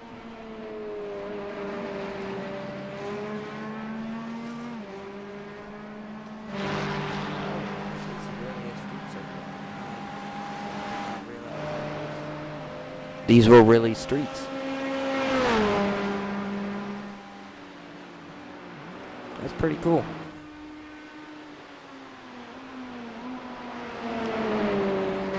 I think this looks kind of like a Belle Isle situation where it's A little bit. maybe Minus like the elevation. yeah, like Park Roads or something like that. Yeah. That would make sense with how the barriers are. With looks like they just chiseled away at the mountain hills. Yeah, a lot of elevation change. Really notable part. A couple really notable parts of this race today. Elevation change, tight track limits, or walls, I guess, not really limits. And then the rain. 3 really big factors Yeah. that have affected us a lot today. Yeah, it's not ideal having rain. It's a lot of fun, but it's extremely tricky. We're off track there. Nick's having trouble finding the Slow braking down and give zone, up that time. finding where to brake. Yep, I know he's probably very frustrated right now. Hopefully he can get back in the right headspace. That is one of the trickiest corners on the track too. I just recently hit a tire wall there because you come up over that hill and it makes the car feel very light. So you gotta be really light on the brakes in order to, not try and lock them up and spin out. So, For sure. Cutting the track is definitely better than, getting loose, getting sideways. So you just gotta be really careful there because it's so easy to, when the car is light, just do something that you don't want to do and possibly spin. Mm-hmm. Yeah, it's a bummer this race didn't quite go our way. Another off track. Yeah, I'm wondering if that has to do with the previous Slow down, collision. give up the time game. He spun out. I'm curious if the arrow got damaged and maybe he lost a little bit of grip. It's like you could see in that highlighted part on the bottom left, in the parentheses, is how much iRating he's going to lose. And it looks like that's gone down a bit as he's lost a position. It was -6, now it's -10. To be honest, -10 I rating for a 12-hour race, that's pretty good. Yeah, it's not terrible. Not to lose here, it's done pretty well. I'd be curious to see some safety rating. And the iRating is for the whole team, so we will all lose -10 iRating. Not that bad. That's not terrible. It's actually way lower than I thought it would be. If you don't do well in a race, I mean, you could lose almost 100 in a 20-minute race, Sure. So. Yeah, this is, I think since there were 49 to start and we're at 30th, it's not terrible. Well, I think I'm gonna sign off here for a bit. Hayden. Go check in with Nick and Eugene and see how they're doing over there in the room, and Yep. see what we can do to talk strategy. Yep. See you guys in a little bit.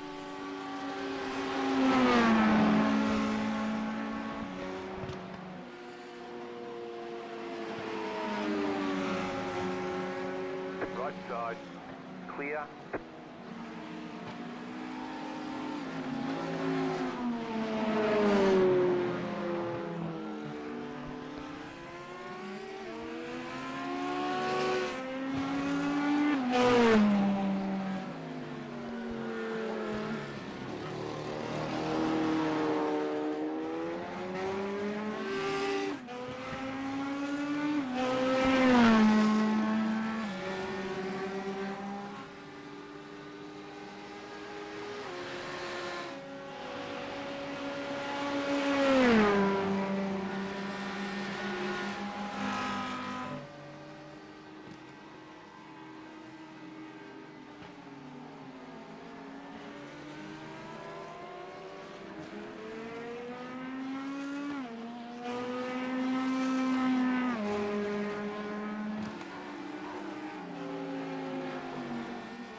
Car on your left.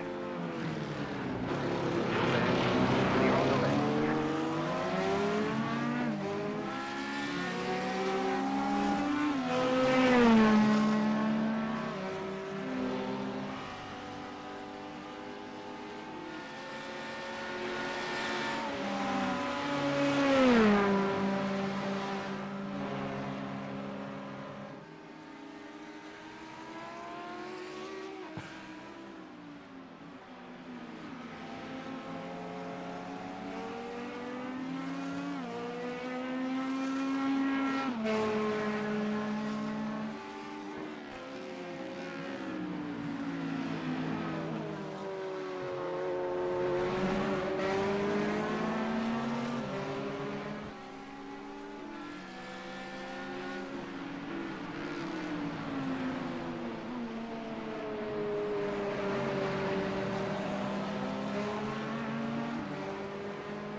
Car right.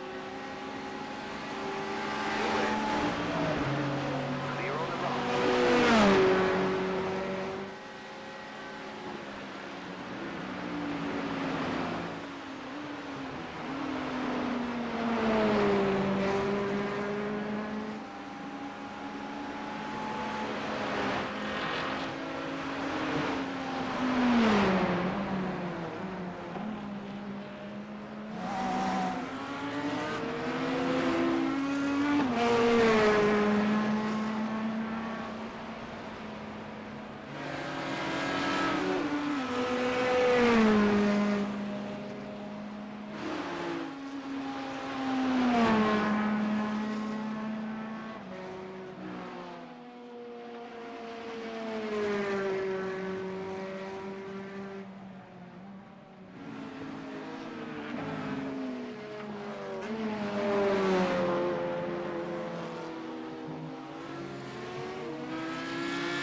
Clear on the left.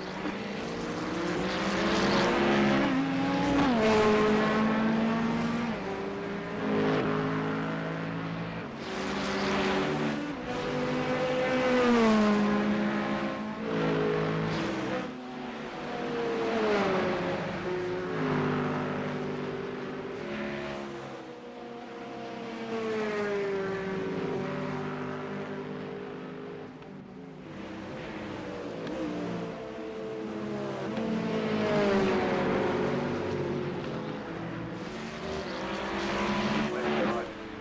Clear.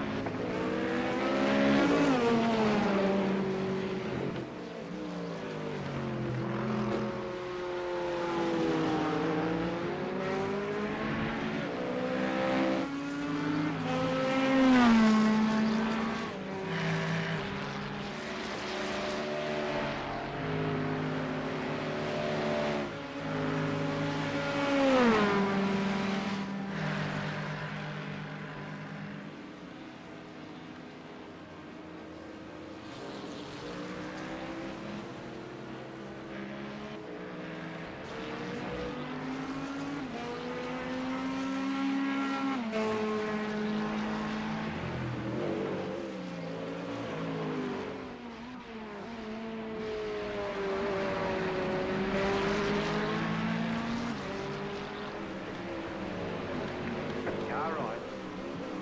Clear.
Car stopped ahead.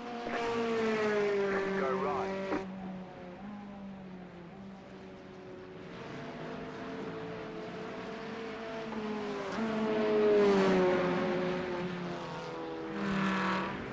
The lead is fitting now.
Slow car ahead.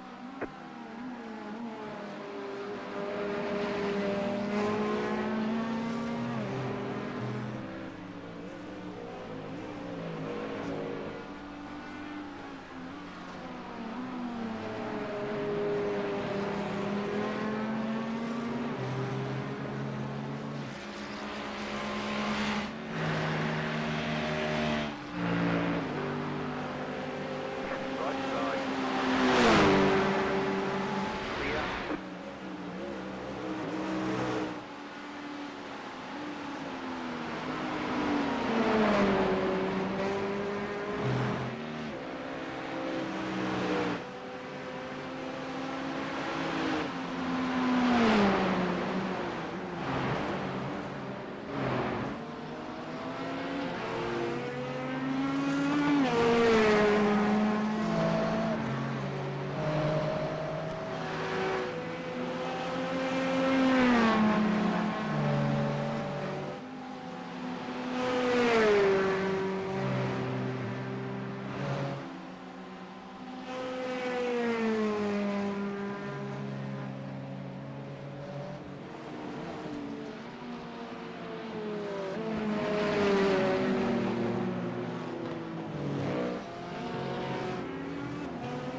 right side.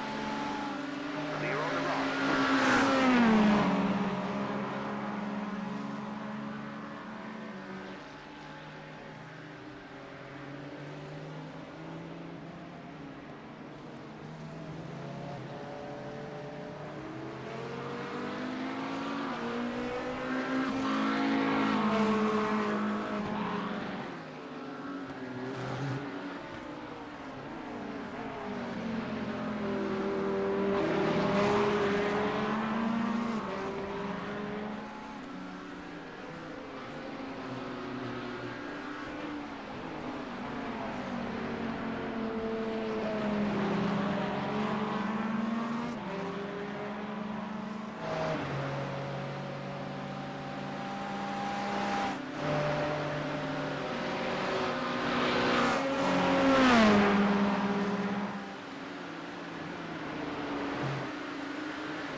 Car right.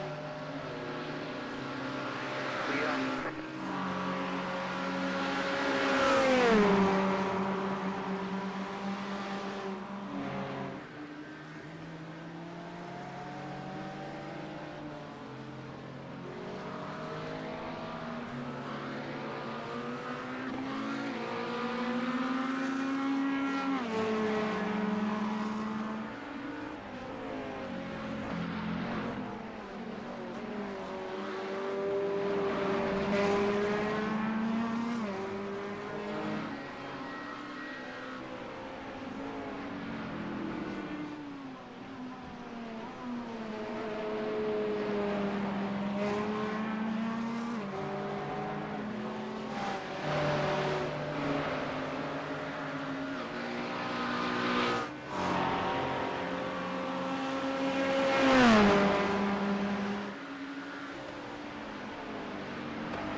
fastest lap of the session.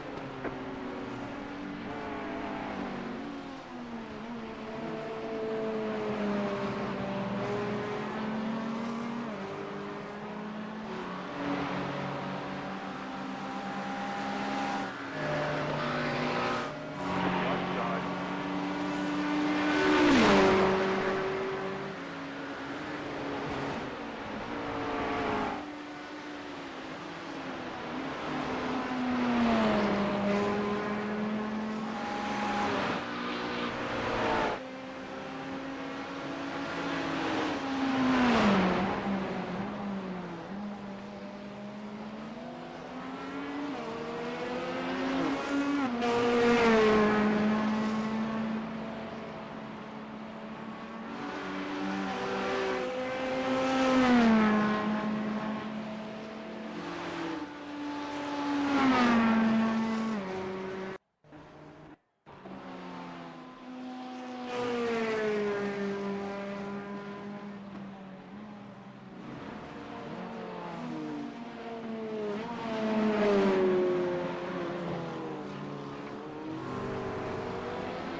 Car on your left. Clear. Car on your left. Still there. Hold your line. Car right. Stay on the left. Clear on the right.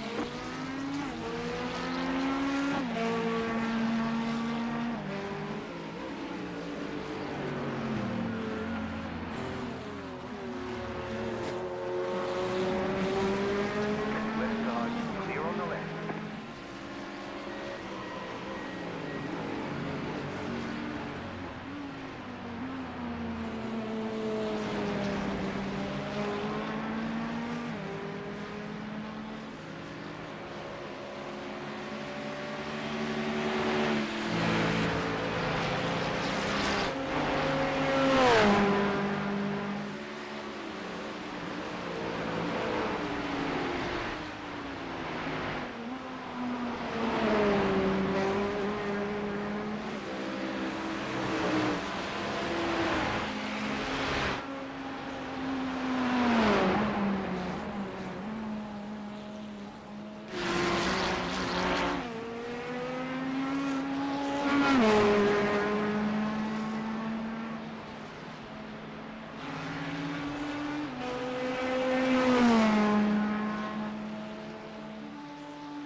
Car stopped on the right. Go left.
They should be doing a pit stop pretty soon for Nick is swapping out with Eugene.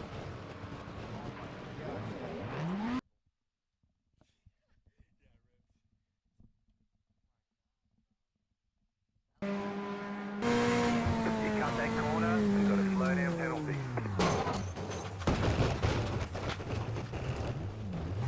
Turn me back on.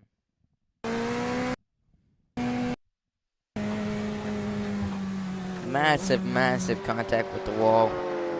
So far, we don't have the meatball. I would not be surprised if he's got some hefty repairs after that one, which is just adding to the list of this race. Well, I was actually just going to come on and say Nick has done a fantastic job of just keeping the car off the walls.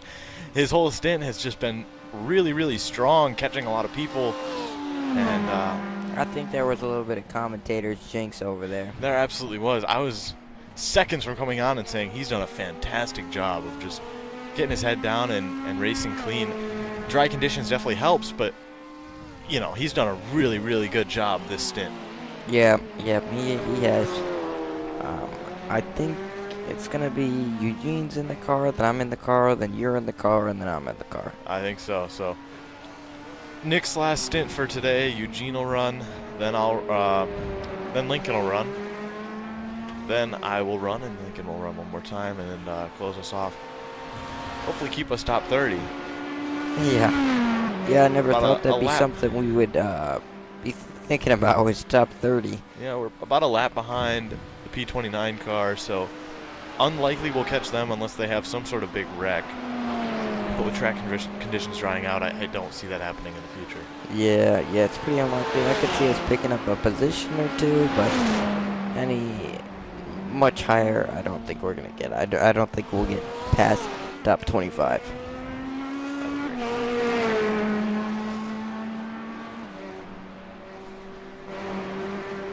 Overall, though, first time racing an endurance race, I think done a pretty good job today.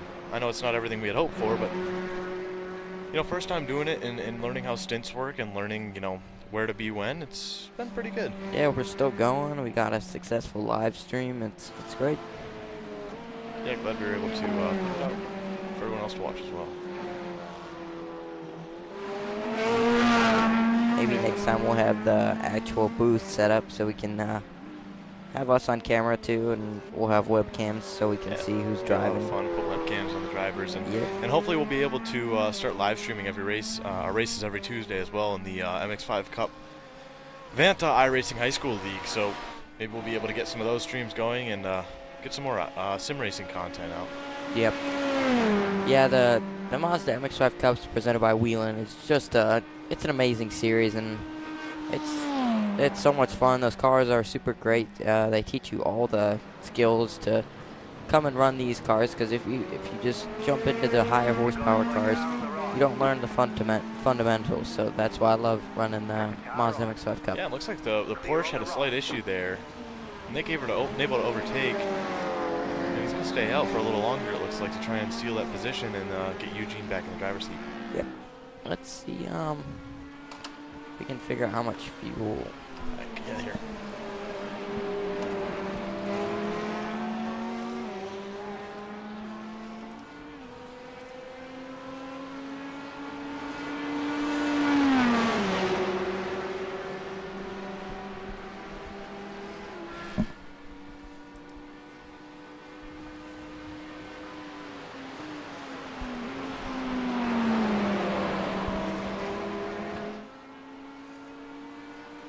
Yeah, that Porsche is right on us, about 3.3 seconds back. So he's right on us. Let's see if we can go to a different camera angle here.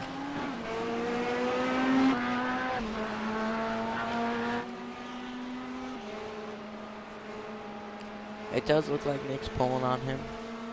Still a good job.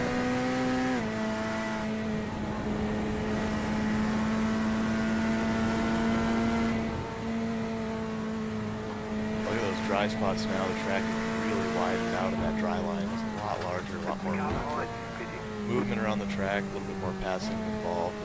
For sure. It's really freed up a lot of opportunity for the drivers to get way more aggressive than they normally would be, especially in the rain. So Yeah. dry track is really going to change quite a bit here, I think.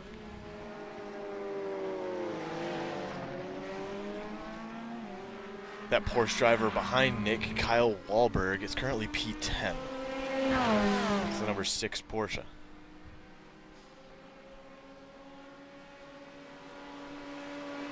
And ahead, quite far ahead, about 25 seconds, is the Ferrari in the 9th place. So, you know, Nick overtaking the Porsche definitely might interfere with their race a little bit as they're trying to fight for higher in the top 10 positions here. Right side. So you're on the And right. as they do overtake Nick one more time there.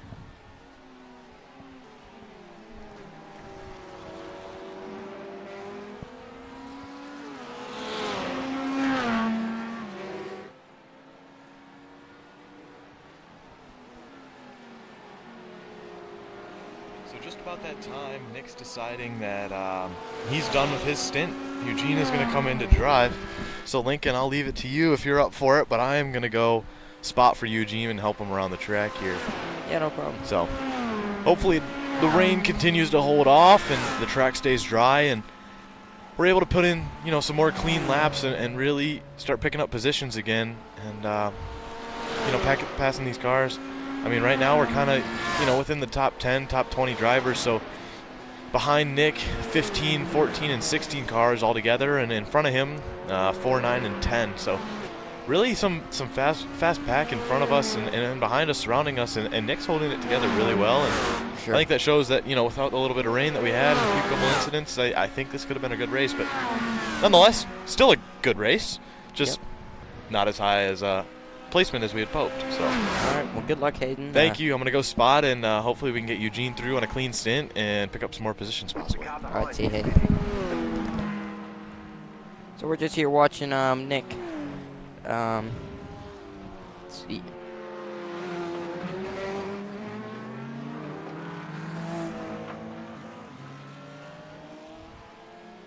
All right. Looks like he's pulling away from that Porsche behind there.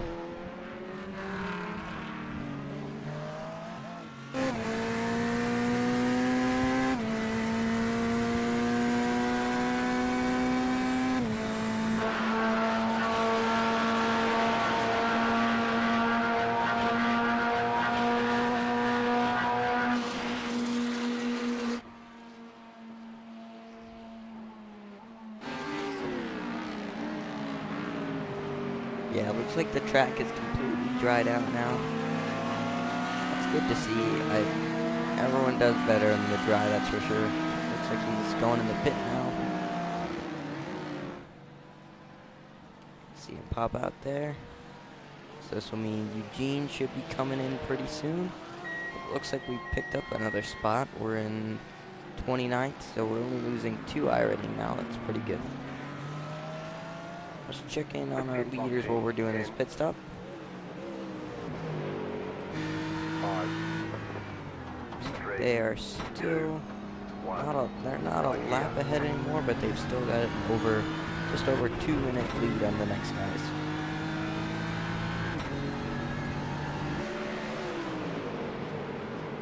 Let's pop back over and see how many repairs we're going to be doing here.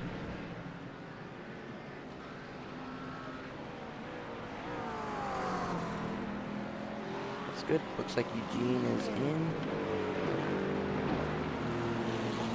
Car is on the ground.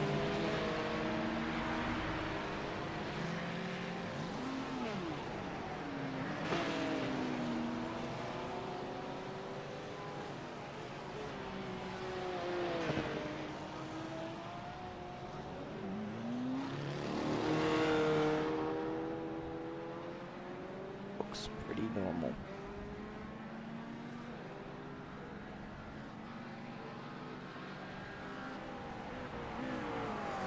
Alright, let's go on over. Eugene should be pretty quick on the drive. Still a little bit wet, but he should be doing pretty good in the dry now. Might take him a minute to get used to the dry line again, but he'll pick it up.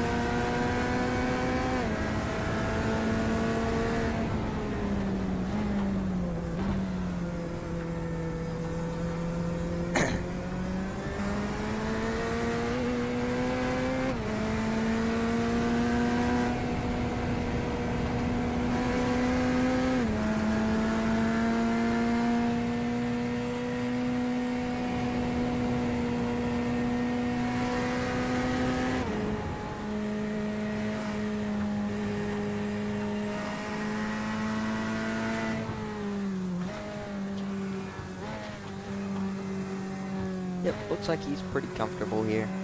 Doesn't look like the car's sliding around too much, which is a good sign, especially since these are going to be cold tires.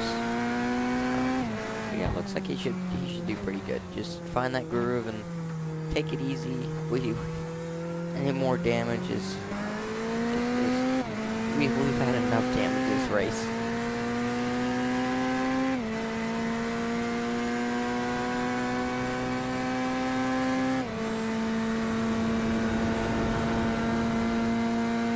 It's a bummer that rain really did help us, and then it hurt us.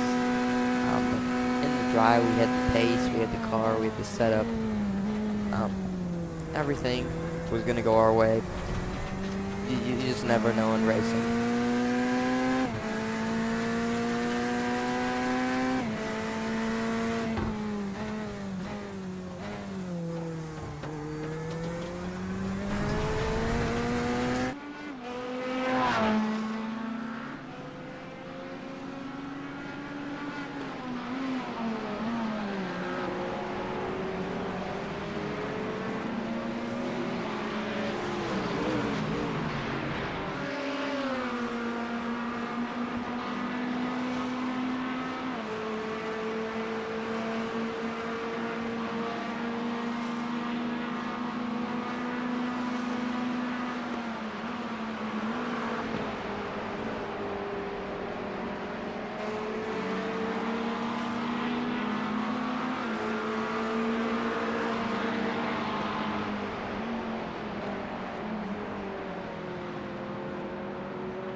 The car behind is closing on you. The gap is 3.3 seconds.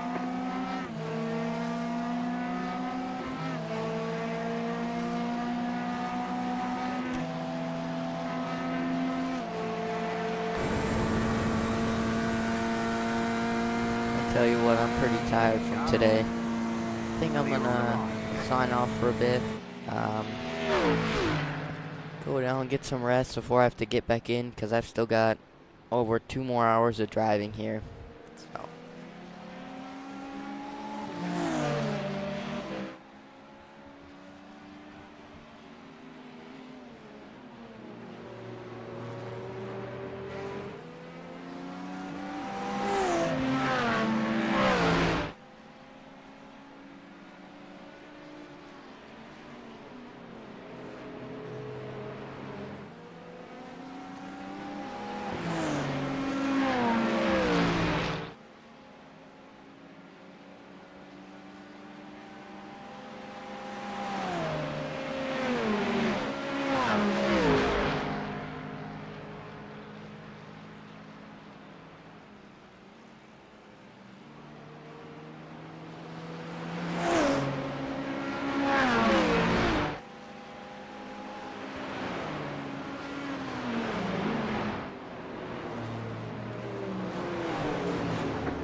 car in front. The gap is 2.9 seconds.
The car behind is pitting.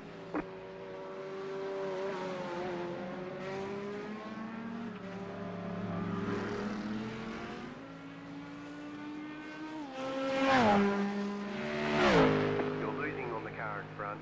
The gap is 8 seconds.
Wheel damage.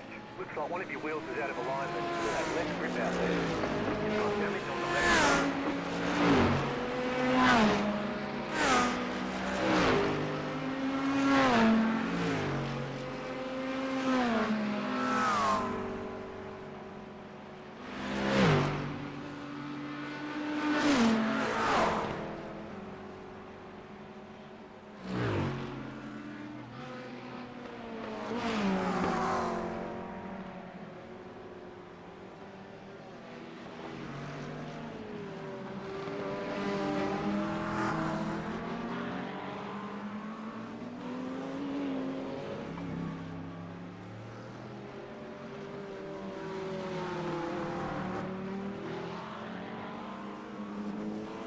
Car on your left. Clear on the left.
got the black flag. You have to drive through the pits without stopping. Scott, looks like one of your wheels is out of alignment. You'll have to step out there. You've got some damage. Let's get that fixed. Come in for the black flag. You've been disqualified.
Left side, clear.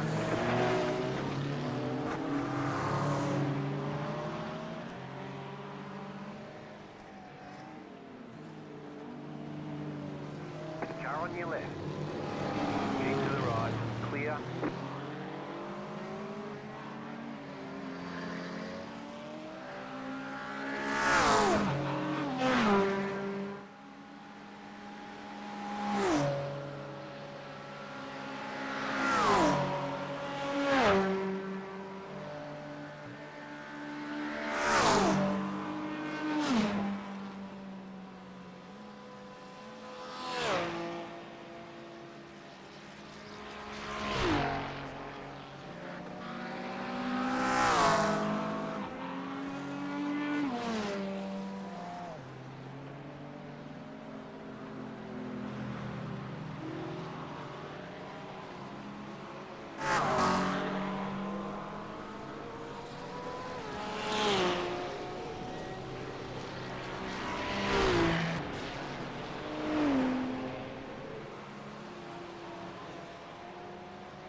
Pit box in 10,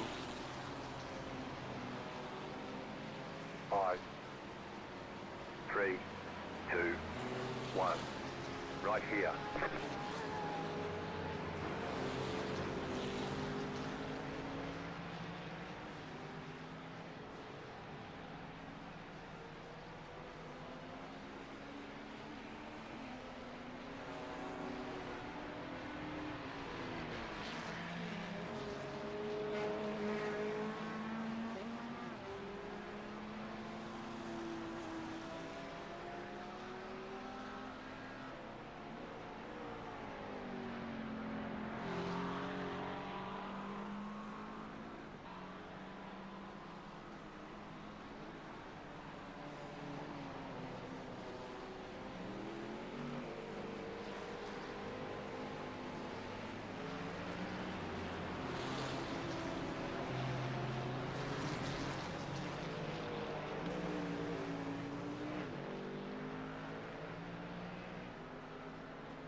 leader's pitting now.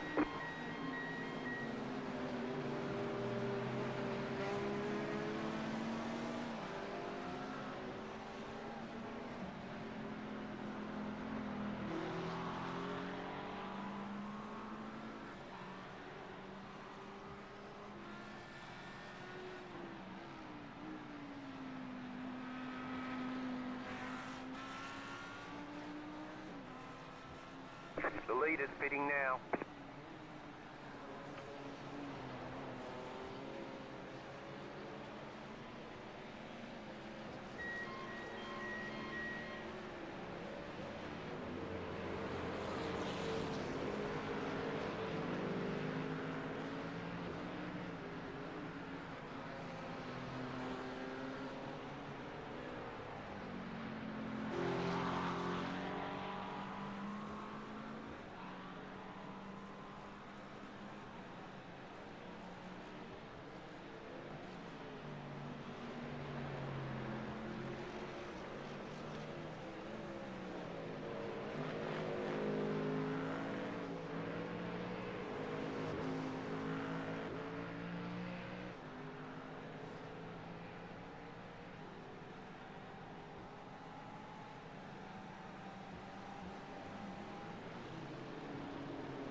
Coming up on you. They're not out high.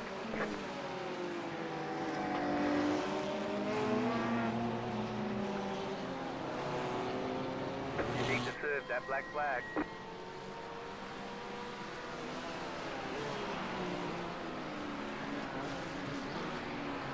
Pit box in 10, 5, 3, 2, 1. Right here.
front fitting.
Left side. Clear on the left.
You got a slow car on the left.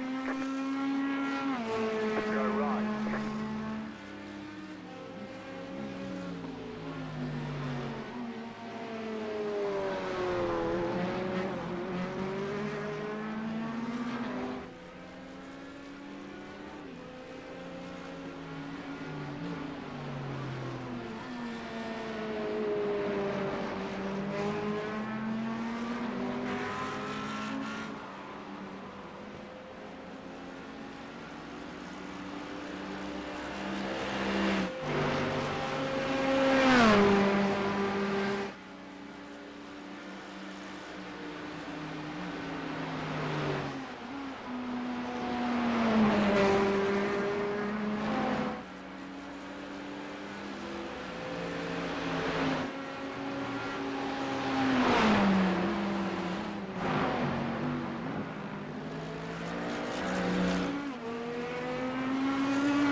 damage on the left side. Car right. Keep to the left. You're losing on the car in front. The gap is 2.9 seconds.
Wheel damage.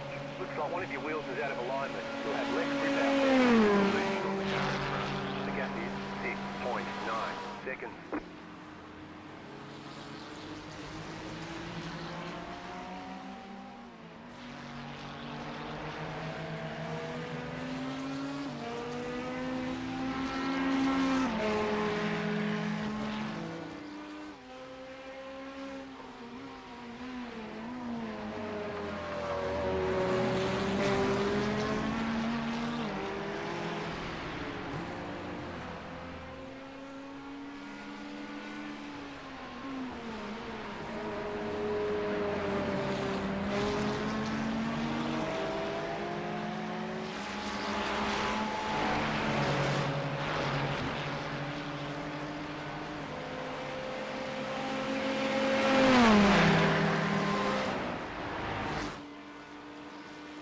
Car right.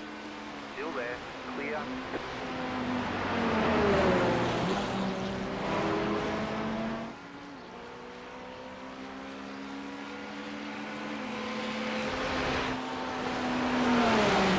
Car on your left.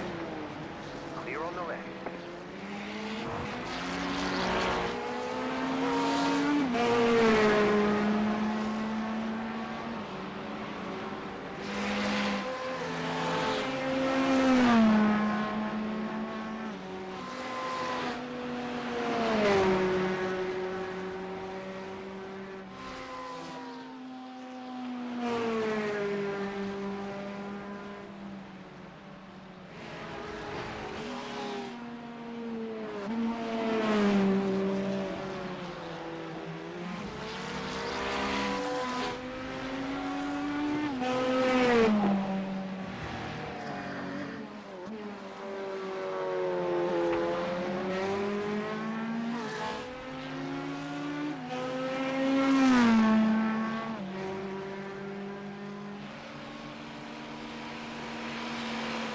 You're losing on the car in front.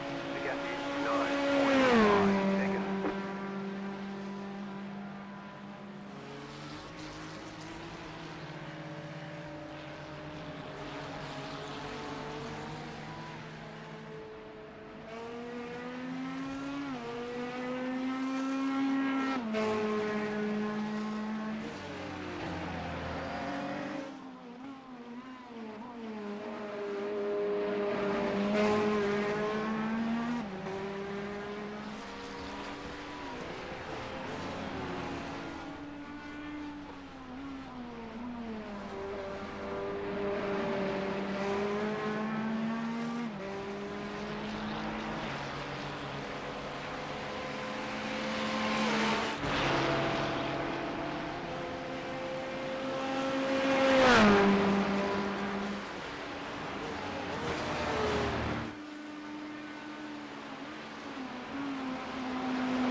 That was your fastest lap of the session.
The leader is coming up on you.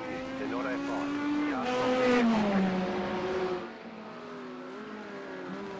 Car stop on the left. Go right.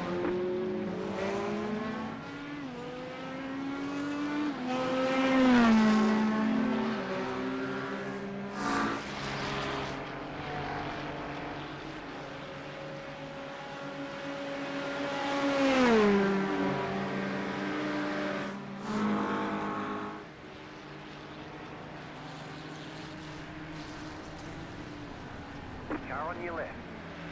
Clear on the left.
Stay on the right. Clear.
Car right.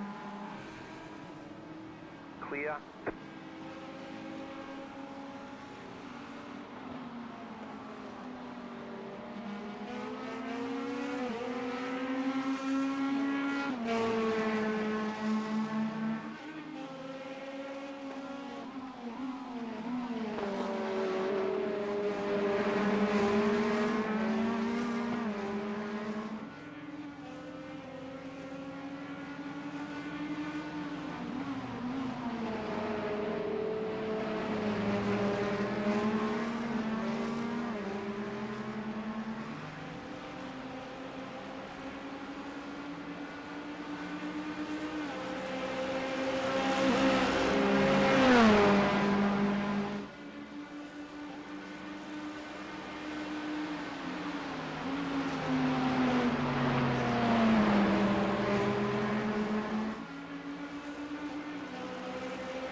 Left side.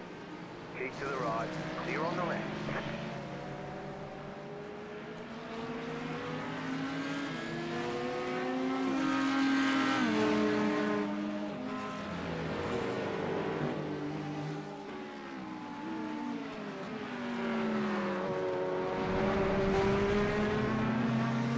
Right side.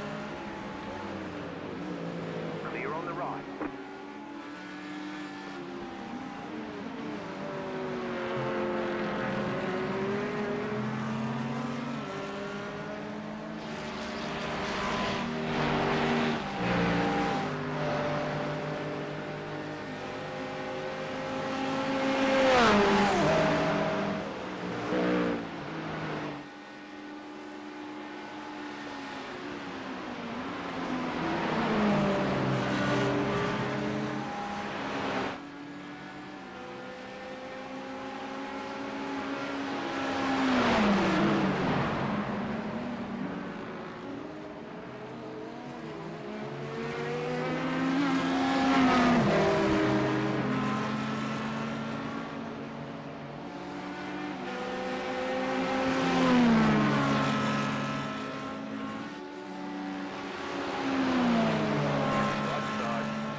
The leader's pitting now.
Right side.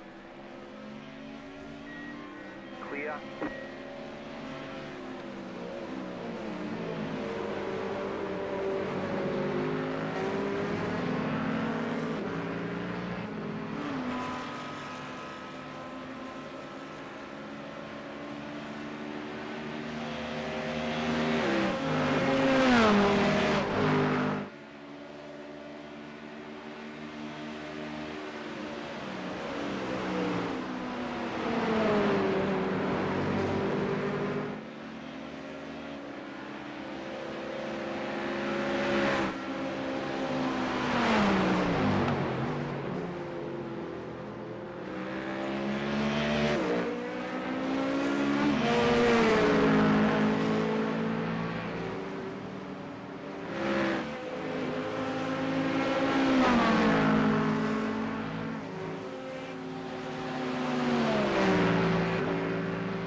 Hello, everyone. We are back.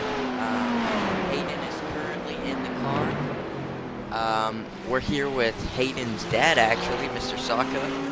Did I say that correctly? Yeah, you sure did, Lincoln. Hi, I'm Jeff Saka, Hayden's dad. Enjoying him watching him race today. Yeah, so Hayden's been doing pretty good. It sounds like he took the optional repairs, which is, like we've been saying all day, just have that comfortable going here. Let's see what Hayden's seeing right now. Here's Hayden's view. So tell us a little bit about your background. What do you do for work? And what's your background? Yeah, thanks, Lincoln. Hi. Yeah, like I said, my name's Jeff. I'm Hayden's dad, and I've got absolutely no background racing whatsoever or anything with cars. My grandfather was a car guy, and I think that's where Hayden gets it from. He absolutely loves it. Hayden's grandfather on his mother's side is a cars guy. That doesn't come from me. I'm not a car guy. I'm not a car racer. But Hayden sure picked up on it here. He was really excited to be part of this sim team and this sim racing here at Catholic Central. It's been a heck of an experience for him. He's learned so much. He's learned so much from watching you, and he's having so much fun with the other teammates. Yeah, well, we'd love to have him. So what do you do for work? So I work in the automotive industry. mostly with computer systems helping the plants keep their inventories and make their shipments. So you got something in cars. There you go. I guess Yeah. I do. Yeah, I can't get away from it too far. Did Hayden say you were at GM? No, that's his mom is at GM. His mom, okay. Yeah, his mom's at GM, and I work for a computer supplier Okay. called Cool. AIM Computers. Yep. Okay. So maybe we'll pop that on one of these cars one day. Yeah. We'll get a sponsorship. Although Yeah. Help you us guys out. you guys are getting such great sponsorships. Your program is doing so well. Yeah, it's amazing. So let's see how Hayden's doing here. It looks like he's actually pulling on the guy behind him. See there, he's just picking up a couple tenths. So here is the relatives. And then where you guys can't see, we have a full list of everybody here. And That's then, crazy. Wow, so much stuff to learn and to see and to do, huh? yeah. Just to run this stream. Yeah, it's amazing. We've got we can flip through our cameras here, so we can go like from our chopper view. We've got our gyro gear inside of the car. All the different like TV views. So yeah, it's amazing. Our track maps here.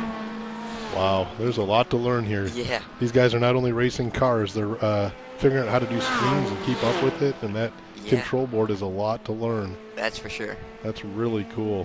That's really cool, you guys, what you guys are doing. Yeah, thank you. So it Yeah. looks. Oh, a little bit of skid. Is he gonna hold it? Oh, Oh, we got some wall. that's a bummer. Here, let's go and see what happened there. Uh-oh. See if he can spin it around. It's It's going coming. slow motion here. Oh, Looks- overcorrected. Yeah, that downhill looks like he tried to catch it, but there's not much you can do. Like the car gets really light there when you get some air. Yeah, that's unfortunate. Yeah, he lost a lot of control there. Yeah. Hopefully, in our top right corner would tell us up there if we were forced to go in to pit. And thankfully we don't have that. It doesn't look like the damage is terrible. Let's see. Hopefully, yep, he got that flipped around good. That was a good re-entry. So that's got to be almost as hard as driving, Lincoln, is when you guys are sitting there abandoned and stopped in the middle of the track, and you got all this commotion going on around you, and you're trying to get out of harm's way. That's got to be one of the more difficult parts of racing. I know going around the track is what everyone sees, and going at high speeds and making all these great turns and knowing what you're doing is tough. But when I see you guys do that, it's like a whole nother level, I think. Yeah, it's extremely difficult. It's super scary, that feeling of, oh man, trying to look at all your different screens and mirrors and making sure nobody's coming up, and can I spin it around, and am I going to get hit, am I in a bad spot? It's a very stressful situation trying to get back going. Yeah, I can only imagine. Yeah. I can only imagine. And already when that happens, your adrenaline's pumping extra high because you just had something happen to yourself in the vehicle. I can only imagine when you actually have the impact as a racer. Not only in sim racing, but perhaps with the real racing, when a driver actually has that all happen and they're trying to calm their heart rate. For sure. That's going to be one heck of an experience. Yeah, well, Hayden did a really good job getting around, and that's something we've seen from Hayden all day, is he's super mature and able to let people by if they're faster, and that was something we talked about in our meeting this morning, was if somebody comes up and they're super aggressive, just let them go, because it's a 12-hour race. That one position doesn't matter, and sure enough, we've had a couple people we let by, and then they end up crashing. So Hayden's done a really, really, really good job with that today. So tell me more about your team meeting this morning and about how you were coaching each other and what you've taught the other guys to do. Lincoln, I know you have a ton of experience racing. Yeah, I try to share the wealth as much as I can, but everybody has always got tips to bring to the table. So Nick, our senior, one of our seniors, that's our leader hitting the wall there. Nick is very experienced with how to use overlays and different systems in iRacing, which I didn't know as much about, and he was going to have a setup for us today. I can kind of bring some of the coaching on the track. When you say overlay, you're talking about all those other screens right now on like the footer and the side screens that we're seeing in Hayden's view? Yep. Okay. So we can have similar systems to that on our screens, and so Hayden was able to help us with obviously getting our stream set up today, which is super nice, and he's just a great leader and gets stuff done. We need needs something, he's there and gets it done. And if Eugene, of course, is working on his consistency, and because he's a very fast driver. Yeah, Hayden said that all of you guys drive very fast, and he was excited with his limited amount of experience to be able to make the squad and to be able to be playing with you guys and racing for you. Yeah, we were talking about that earlier because Eugene, and Nick have all raced go-karts in real life. So we've had experience. We have simulators at home. Eugene does not have a simulator at home that works currently. So for Hayden to be able to just jump in and pick up the speed this quick is very impressive. Yeah, it's been a lot of fun for him. Watching him at home, I know he's been in front of his simulator more in the last few weeks than I think he ever was before. Yeah. And definitely taking it more serious and understanding, kind of learning a lot more and talking the jargon with you guys and learning what to do and what not to do and approaching it more like a sport rather than a game. Yeah. I think has been great for him. So he's definitely learning a lot. Yeah, he's the man. He's always there if we need something, and creating the paints that we have, like our. See it today. Let's show you guys everything he's done if you haven't seen it yet. This will be a better view. So he's created paints for all of our cars that we run in the high school league. He created this car. He's gonna actually help me design a paint scheme for my real life car. So he's super good with all this tech stuff in iRacing, paints, getting the stream set up. So that's been super helpful. Where are you at in your real racing season? Is this part of the season? Do you race all year long in Lincoln? How does that work out? I do not. So I'm starting my season in a month.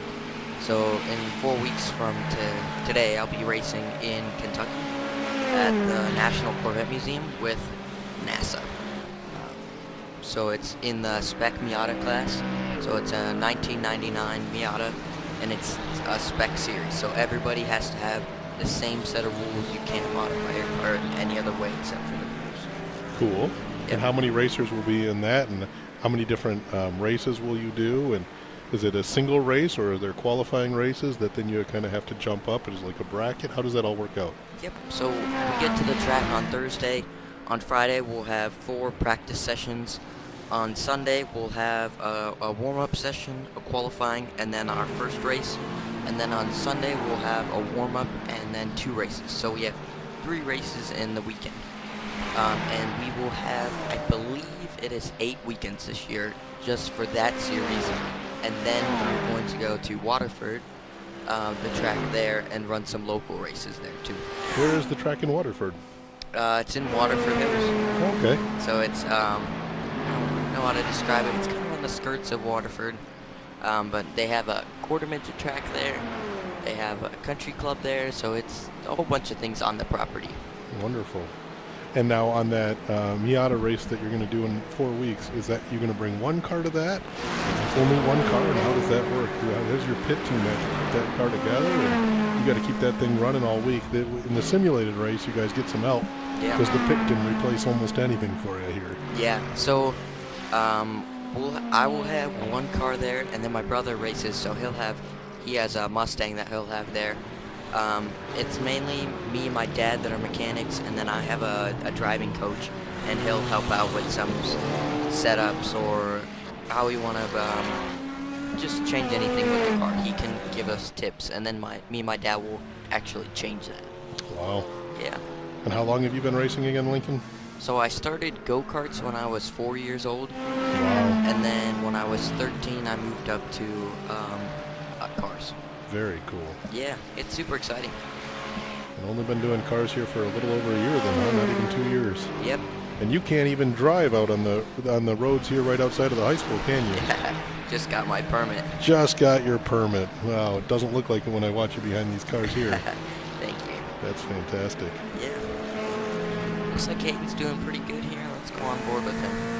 He was telling me right before he got in the race car that the guy behind him is about a lap behind him, and the guy in front of him is catchable, he said, but in Hayden's word, he said he's catchable, but probably not by me. I'm just going to try to get some real solid laps in here and do some really, just try to chunk up some of the time and some of the mileage and kind of just take it safe was his plan. That sounds something like Hayden would say, and that was another thing we talked about in our meeting was it didn't exactly go to plan, but it was don't crash and we'll be top 5.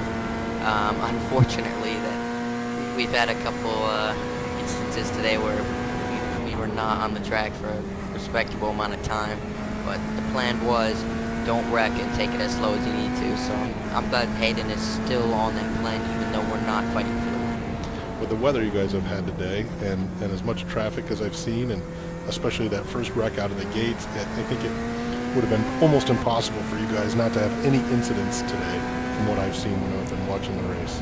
Yeah, even with our leader here, I've seen he's had some damage to the car. Even when he passed Hayden, I saw him bounce off a wall. It's very tricky, especially in the rain, this being a street circuit. This is not a track you want to have rain at. So next week our endurance race will be at Sebring in Florida, and that will have much more runoff. So you're not close to walls, you have tons of grass. So if you go off track, it's not gonna have damage to your car. So hopefully at that one we only have 1 or 2 wrecks, hopefully none, but yeah, this one was especially tricky, and it being our first endurance. And if I'm not mistaken, next week is twice as long as this week. So next week is still a 12-hour race. I believe it's the race after that will be the 24 hours of Nürburgring. Wow. Yeah. 12 hours is a long race. I've been watching you guys all day. You're what? How many hours into this now? We have 2 hours to go, just about at the 2-hour mark, so 10 hours. Wow, that's a long day. 10 hours, and you guys Yeah. the adrenaline's pumping the whole time. You're excited. You're coaching each other on as teammates. Yep. It's fun to listen to. Meanwhile, I've had a full day at home, a full Saturday, done a bunch of stuff, and every time I come back, I think, wow, these guys are still competing. Yeah. It's a blast, and we've been trying to have a spotter for each driver. So when there's somebody in the car, we'll try to always have somebody that's watching them and telling them who's coming up on them. So like we have the 4th place guy coming up on us. Looks like he's falling back a bit now, but we'll have a spotter on there telling Hayden in case he doesn't see it, so he can be fully focused on going forward. Like, hey, just let this guy by. He's not our race. And I think that's helped us today. So where does the spotter sit, or how do they get all that information? Are they sitting in another one of your sim units, or how are they doing that? Yep, so they'll sit in one of the sim units, and they'll be able to see. I can show you exactly what it looks like. So it would look just like this outer screen you have here, and we can control all the camera settings we have here, and just make sure as people are coming up, looking at the relative, just maximizing every tool we have. Super cool. Now, do you guys also have headsets into each other and radio so that Hayden can hear that stuff? And are the drivers today hearing any of us, the commentators? They will not hear us. We are all connected on Discord. So that's just our group chat that we have on there, and usually are communicating almost every day about what we're going to be doing tomorrow. Are we going to have practices, any setups we want to have, just really any communication that we need to have outside of school, and then when we're in school we call on it so that we can talk. That's cool. And so during the race, though, they're not hearing the commentators, but how is the spotter communicating him? Just by voice, or do you guys have headsets on, or how's that working? Yep, through the headset. We'll be on Discord and talking through there. In the Discord, okay. So it's all still part of the Discord. Yep. Neat.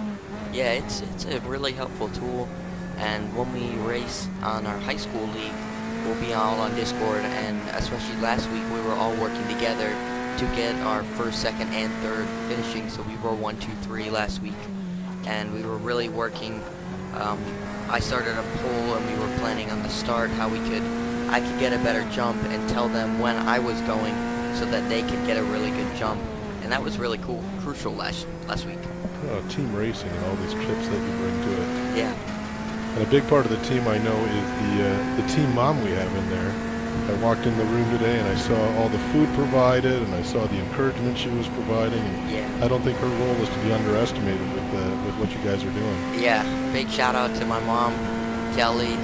Yeah, she's done everything to get this going. I've helped a little bit, but helping with getting everything set up, she does so much out of this. I mean, we would not be here today without her support.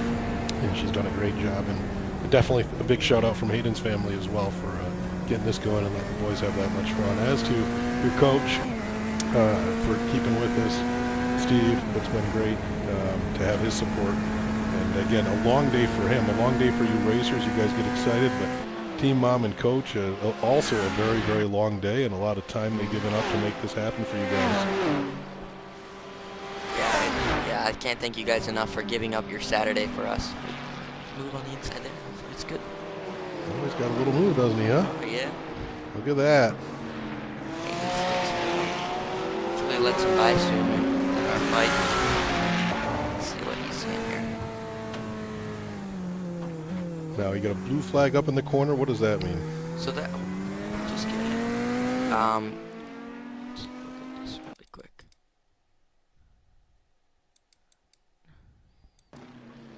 Oh, looks like we were good. So the blue flag means that the car coming up on us is not on the same lap as us. So we need to, like, not necessarily let them by, but leave room for them to get by. Like, we shouldn't be Blocking fighting them. Yeah, blocking them, fighting them. We just need to let them by. And will you lose points if you do try to block them? Is there some kind of judge in this race? And how is the point? Is there a point system or a timing system, or is that the forced pits? Is that the penalty? How does that all work? Yeah, so there's no penalty if you're battling, but we do have a point system where if you get off track, it's a 1x. If you touch somebody, it's a 2x, and if you touch somebody and they go off the track or hit a barrier, then it's a 4x. And for this race, we were only allowed 50x. It sounds like a lot, but in a 12-hour race, it's very easy to get off tracks. Or when Hayden got bumped, that wasn't even his fault. He still gets a 4x. Wow. So that's why we had our drive-through. And yeah, so when you say a drive-through, so explain that. So you're allowed 50x, Yep. but then at 50x, your race doesn't necessarily end. It's just some sort of penalty for your team. Yep, so when we hit 50x, we had to go into the pits and just drive through. Just slow down. Yep, so we didn't have to go into our pit box or anything. It was just straight on through the pits. And is there any way to know how many incident points you've had thus far in the race after 10 hours? Yes, so we have controls on our screen that we can flip through on our steering wheels, and it will tell us on there how many incidents we're at. Okay. I'm not too familiar with all this streaming setups yet, but I believe it's somewhere on here. Yeah, I don't know. Oh, hey, that's another thing Hayden will have to teach me how to do all this. You guys have done such a tremendous job, and all of you learning so many different Yeah. things. I know Hayden's learning a lot more about the driving, but I think, and you've been an awesome teacher for him, so I'm glad that he can be a teacher for you, Lincoln, and show you guys how to do some of the streaming stuff. I don't know if you know Hayden's background in streaming, but he's been doing streaming and video productions now for, about 5 years, ever since the COVID pandemic. Yeah, he was telling us about it and how he does media production here, and yeah, I mean it's great. We talk about it all the time. I don't know what we're gonna do when Hayden's not here next year. You'll give him a call, and looks like he'll only be a couple hours away at school next year, and I'm sure he'll come back and watch and support the race, and definitely answer a phone call if you guys have questions. Yeah, he already said he's planning to come back next year and run some races with us. I'm sure. 5th-year senior, I think your mom called him. Yeah, there you go. Yeah, as long as Dad doesn't have to pay tuition for that 5th year, we'll be okay. There you go. So, I was driving up here today thinking, oh my gosh, this is one of the last things I thought I'd be driving up to high school to watch, is my son racing a simulated race car. Catholic Central has it all. Really, they truly do. And again, what you're seeing here is not just, for those listening at home, what you're seeing here is not just kids playing a video game, but really, listening to these boys on the microphone today, it's not easy to grab a microphone and to do narration and talk about the game and do interviews. It's not easy to see the stream board that they have with thousands of buttons literally on the screen at any time, with all these camera angles and all these cars they can go through. It's not easy to get up early in the morning and give a 12-hour day for this. They're doing a lot of really good stuff, and just another way of learning, right? There's traditional learning, there's your reading, writing, arithmetic, and then there's your non-traditional learning. And Catholic Central really leads the way with some of that non-traditional learning. Another way for these boys to learn. Lincoln's talked to it already with the team meetings and their strategy and what they're going to do in the race. As a dad, I couldn't be more pleased that Hayden's involved in something like this and learning from you guys and being a part of it and being a big part of it, it sounds like, which is really cool. And, you know, it's really neat to hear everything that they're doing. Yeah, thanks. That means a lot.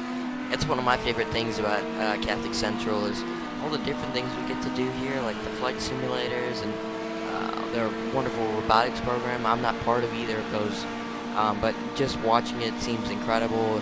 All the different stuff there is to do here, it's really amazing. It truly is. I mean, the amount of opportunities to learn and to do your best. I know Hayden spends, today will be at least a 12-hour day because of the race here at school, but most days he's here up at school, and he's not back until 3, 4, 5 hours after school ends, just because there's so many activities for him to do, so many activities for all the boys to do, and the staff is truly engaged in that as well, so I give them a lot of credit for being that involved and For sure. sticking with you guys and getting you things that you think are interesting and other ways to learn. You know, you mentioned the flight simulators. Hayden loved that. I thought he would use that quite a bit more because he's going to look into a profession as a commercial pilot. But he hasn't spent too much time on the flight simulators, more in the racing simulators. But again, that's all good. He'll have plenty of time to do flight stuff. And so this racing simulator is neat for him. Yeah, he's been a huge help staying after school, and when we got the sims, we built them. Only students built them. We would have students come in right after school, and they would stay, especially Hayden, till around 8 or 9 at night building them. And he just kept saying, like, I'm not gonna have much time left. We gotta get these done. So That's crazy. Yeah. So he would stay and get it done. He was a great worker. So you were talking earlier in the rain about the tires ever so briefly, and you were talking about how you had some softer tires in the rain that were performing better, but then you said when the track got hot, you were talking about even changing your racing line to cool down your tires. There's a whole game within a game with tires, isn't there, Nathan? Explain it to us. Yeah, it's a huge ball game. With the tires, we take tires every pit stop we do. So every 40 to an hour, we're getting a fresh set of tires. So we have 2 sets of tires. We can get the wet tires, which those are softer compounded and they have tread on them. And then our other set of tire is a little bit harder compound, and they're called slicks. And they don't have any tread. It's just a flat tire. So those are obviously going to be good on the dry. And then the wet tire, those grooves give you much more grip on the rain, but they burn really quick. That tread wears out because of how soft they are. So to cool them down, we go on the driving line during the wet to cool them down, because that's where the track is wet. Okay. So it's really only 2 different tire choices, but there's such a significant difference in the style and driving style. For sure. Some of the bigger classes like Formula One, they have multiple different tires. They have a soft compound, which is their softest tire. It's a slick. And they have a medium compound, which is another slick. And then they have a hard compound, which is another slick. And then they have 2 sets of rain tires as well. Wow. So they have lots of different tires. But for these sports cars, we just have 2 sets. Let's check on our leaders here.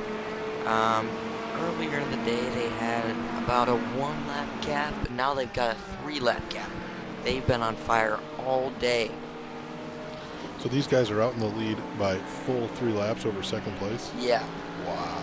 Yeah, they are flying. They've been super consistent all day. They've got some really fast drivers. They've had an amazing strategy. I think they really put a lot of planning into this race and strategy with fuel and tires, as where we kind of went in having a dry, so it wasn't raining strategy, and that didn't really go as planned. Do we have any idea where these guys are from and where they're actually running their simulator, or how many drivers they have, or how old they are, or how long they've been doing this? We will be able to have those results at the end of the race. I cannot see any of them. I can tell you, be able to tell you where they're from. This really quick.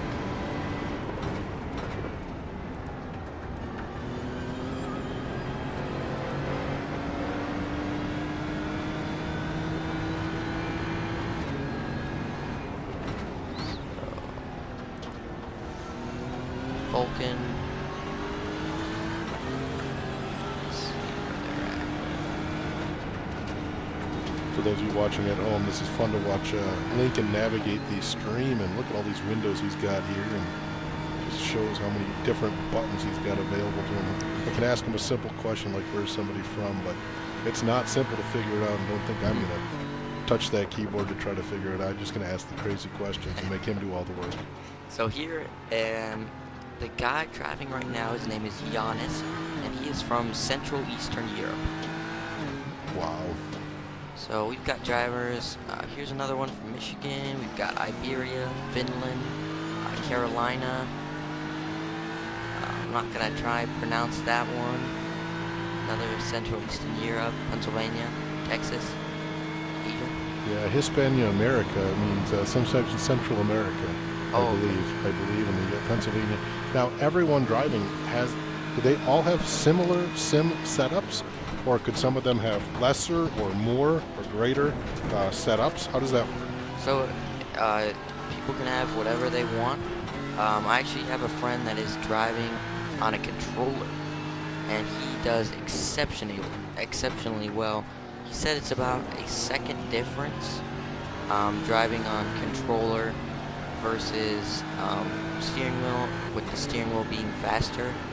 But yeah, he is. So you don't need a full sim setup to do this. You could be doing this just from a PC and a joystick and a controller. Yep. Wow. Okay, I did not realize that. I thought everyone had a full setup.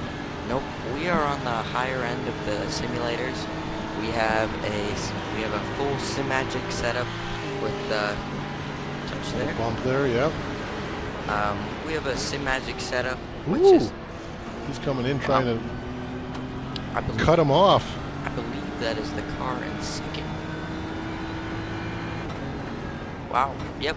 They just they're trying to gain back their laps down. Now he only has a 2-lap lead to second, but he has a 4-lap lead to third. Well, that guy in second place is Yeah. driving like he wants it. He's not comfortable with second place. He wants No. much more.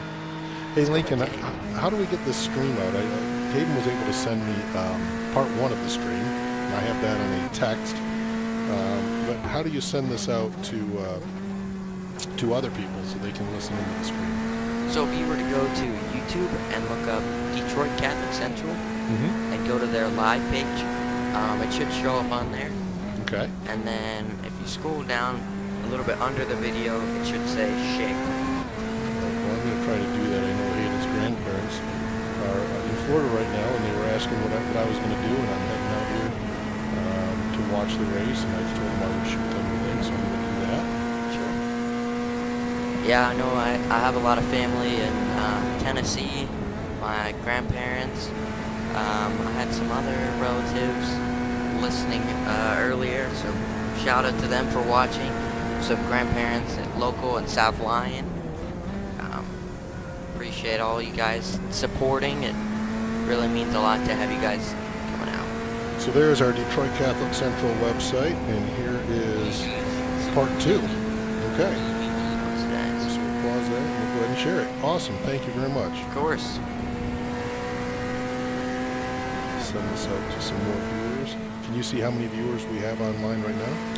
We can. I'll tell you.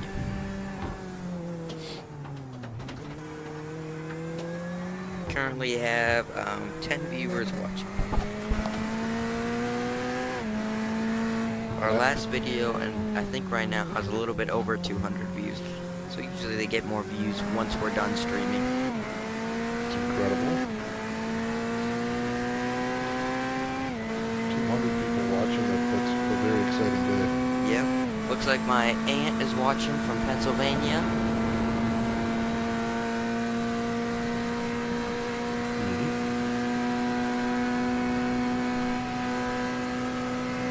Looks like he's finding a groove, getting very comfortable with everything, which is nice.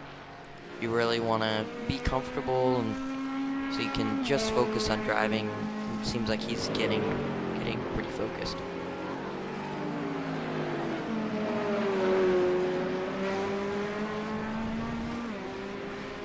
Again, so taxing.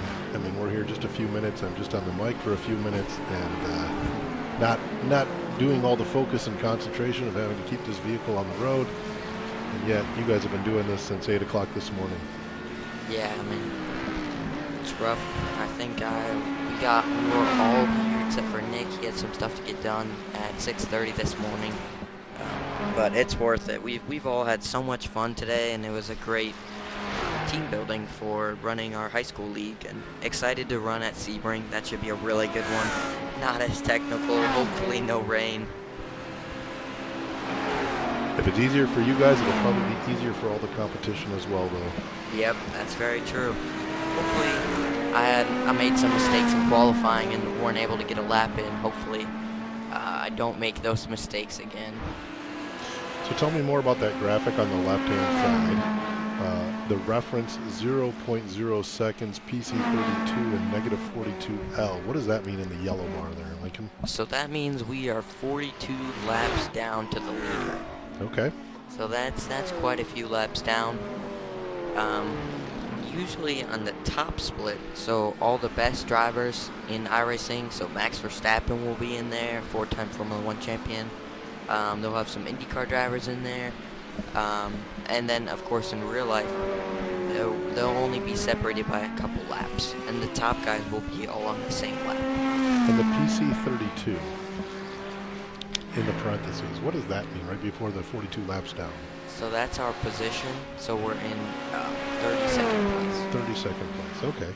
And then I heard you guys talking before. I know the 43 is the number of your race car, and then Hayden's the current driver.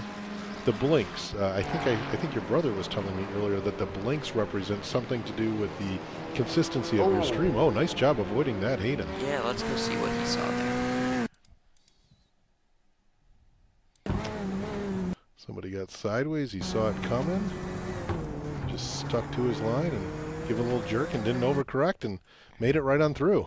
Yep, another mature move from Hayden there. Just a little jerk and he got around it. Let's see how close he was there. Quite a bit of room. Yeah, yep, more room than I thought. That's good. So getting back to the blinks has something to do with the consistency of your stream, I heard.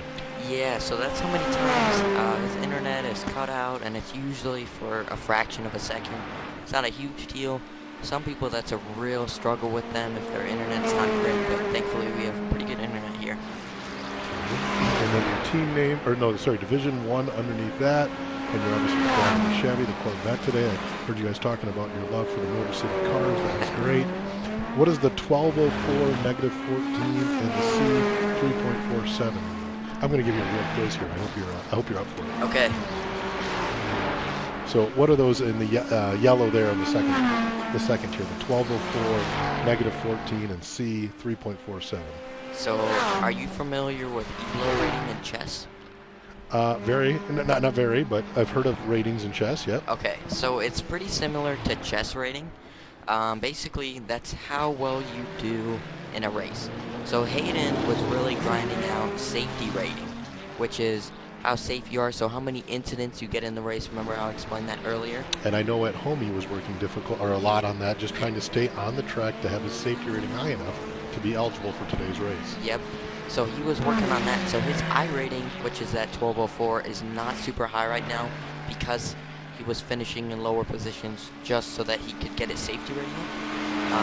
So I think mine right now is at about 2300, which I think is like in the top 10 percentile, and I assume Hayden would get close to there once he starts working up his I rating. So you want that number to be higher there. The Yep. 1204 you want to be higher, and again, Lincoln, you're sitting somewhere around 2300, where Hayden, being a newer driver, is still working his way up and through the 1200s right now. Yep. The negative 14, is that how he's doing today relative to that rating?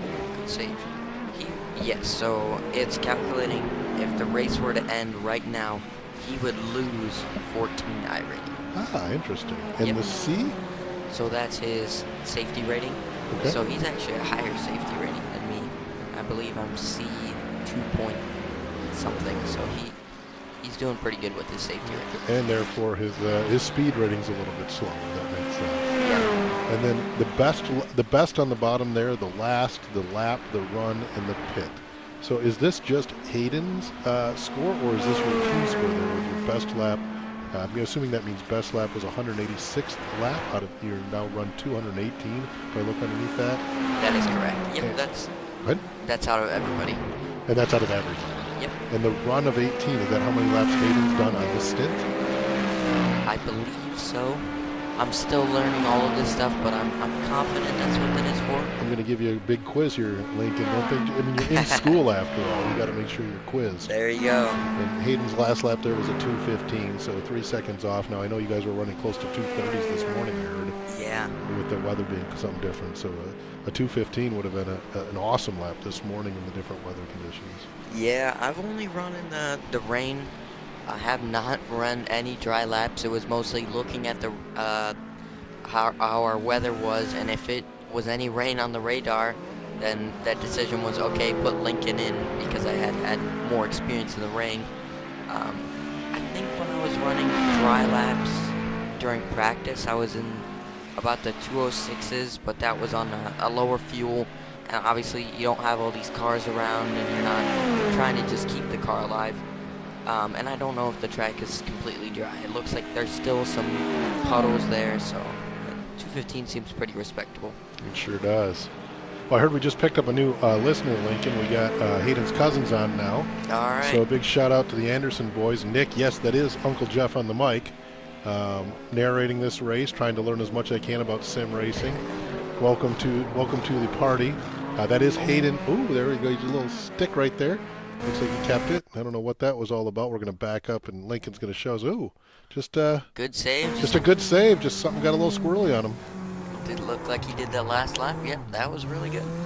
This car is something that it's a big struggle. Is once that car starts sliding, it is extremely hard to recover from that. So that was a really good job on Hayden's part.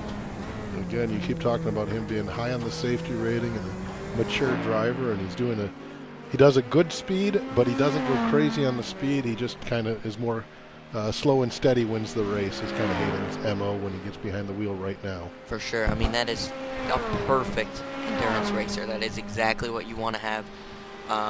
Something my dad was pretty good at too. He's not always the fastest racer, but he can be really consistent, and he always keeps the car in one piece. How long did your dad race? And he's still racing now? Yeah, so my dad started in Lemons, which was supposed to make fun of Le Mans, and they would run 24-hour races and cars that were $500. So he started doing that when he was in his 20s, and he still does endurance racing now.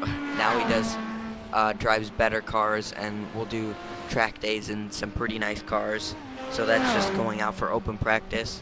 And then I just did my first endurance race last year, and he got to drive as well, and that was a 15-hour race.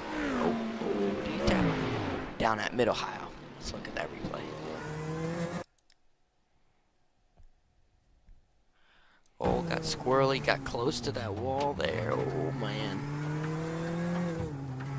So your dad has been a racer for quite some time then. Yep, and then my grandpa, actually, there are ones in Tennessee watching now, used to race as well. He raced ovals, and he also did some endurance racing with my dad, so I'm a third-generation driver.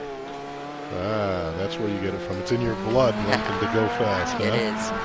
So, your mom married into this. Does she have any racing in her background, or did she meet your dad out on the racetrack? She did not. They met at work, but as far as I know, she loves doing all this racing stuff and loves going to the track now and loves seeing us happy, which is super nice. Which is very supportive of it. Very, very neat. Yeah. Very, very neat. Yeah, she'll even volunteer at the races that I go to and help out and just give back, which is really nice.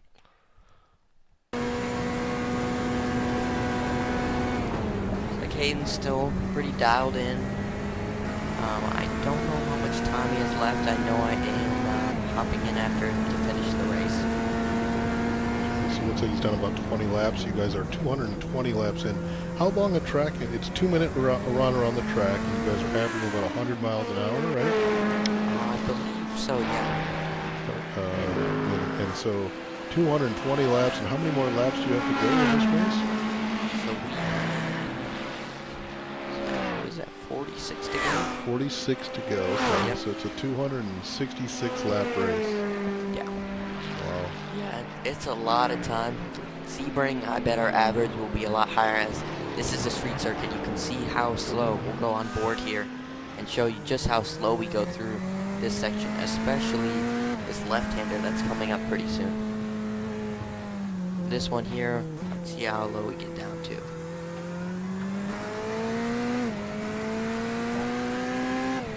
That's pretty slow through there. And you guys are doing all this with paddle shifting on the wheel and not really using your feet so much other than just the gas, huh? Yep, gas and brake. Gas and brake. You're not doing any clutch or anything down with the pedals in your setup. Nope, we only use the clutch to get going off the line. Once you get going off the line, that's it. Okay. And we actually have clutch paddles on the steering wheel too. So for these type of car, that's what we use. So you're just gear shifting from the paddles. Yep. Interesting. Yeah, it's a really good transmission. It's good. I like the paddles.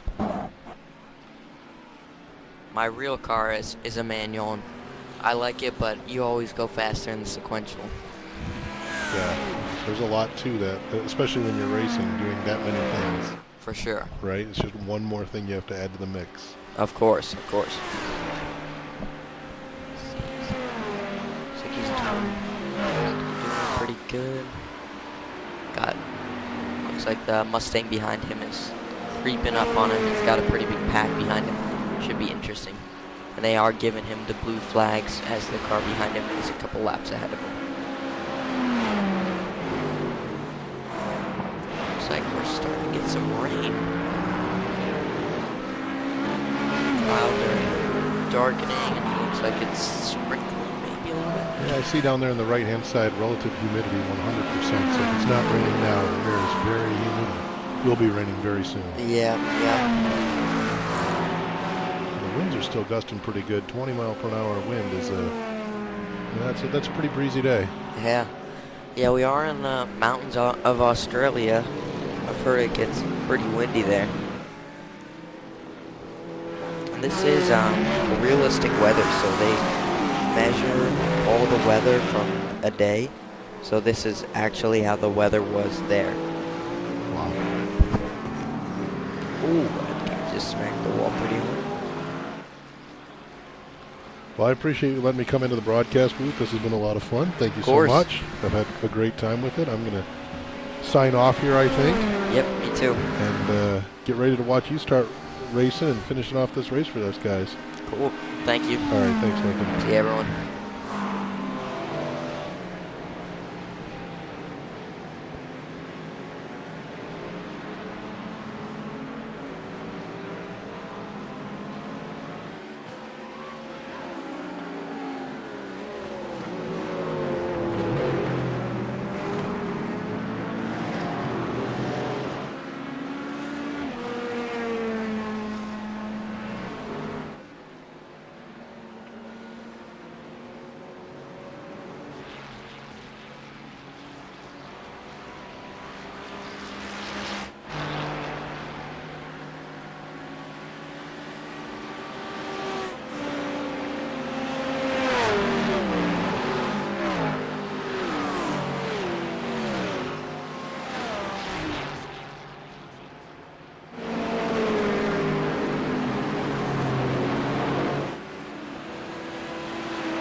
stop on the left. You've got a slow car on the right. Go there.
Right side.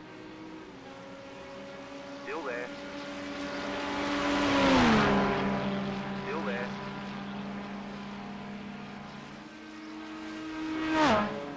Clear on the right.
The car in front is pitting.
That was your fastest lap of the session.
stop on the right.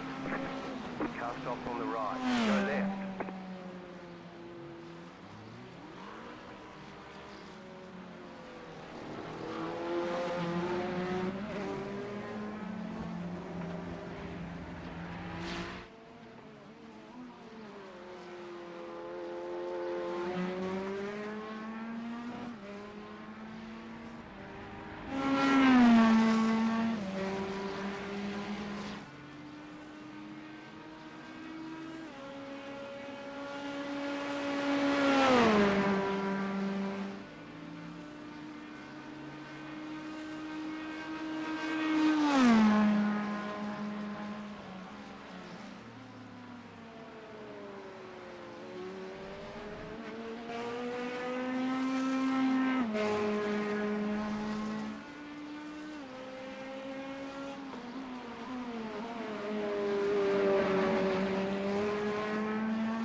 inside.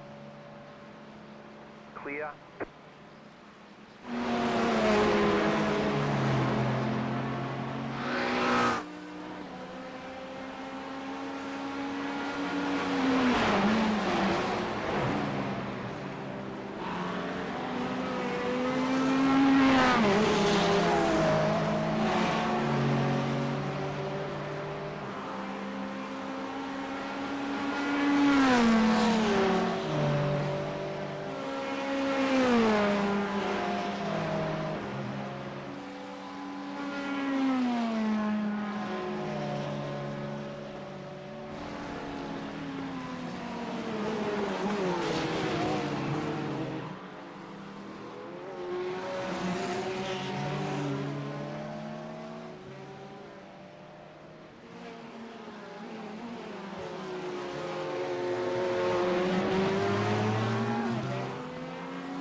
Car on your left.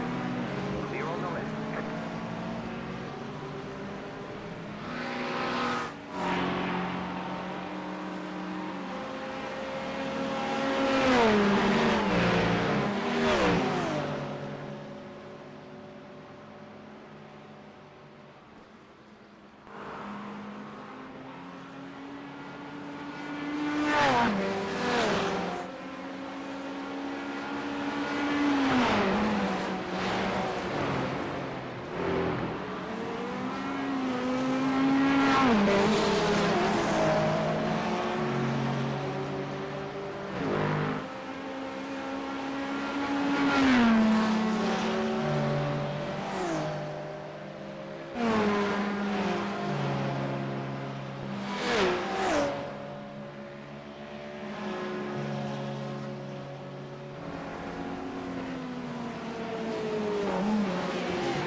Gaining on the car in front. The gap is 7.8 seconds.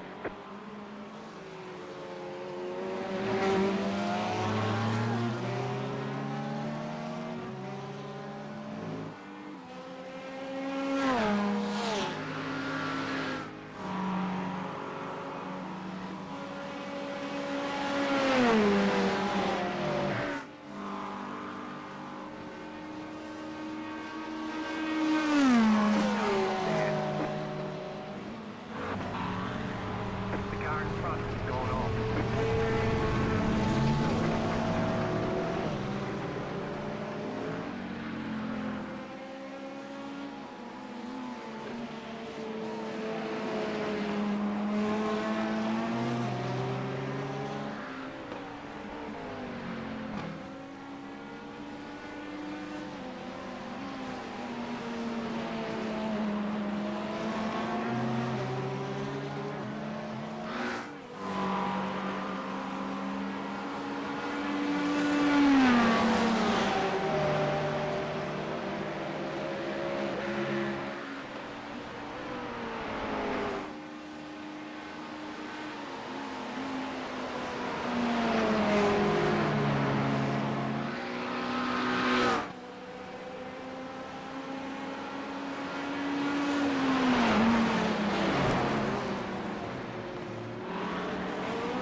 race the car behind. The gap is 8.5 seconds.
They're showing us the black flag. You have to drive through the pits without stopping.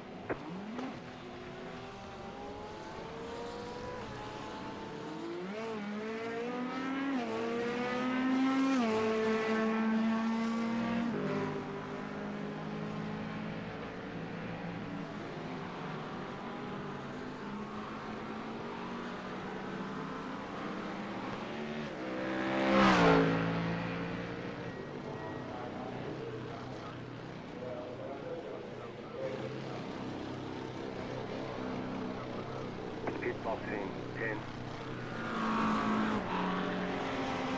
5, 3, 2, 1. Right here.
Clear on the left.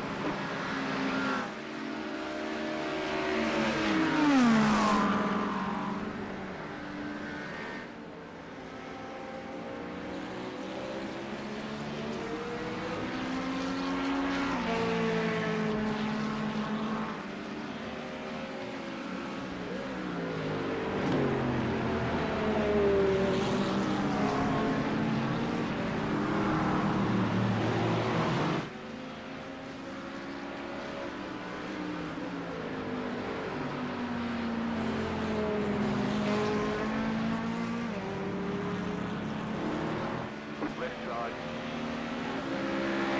Keep to the right. There, hold the line. Clear.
Pit box in 10, 5, 3, 2, 1. Right here.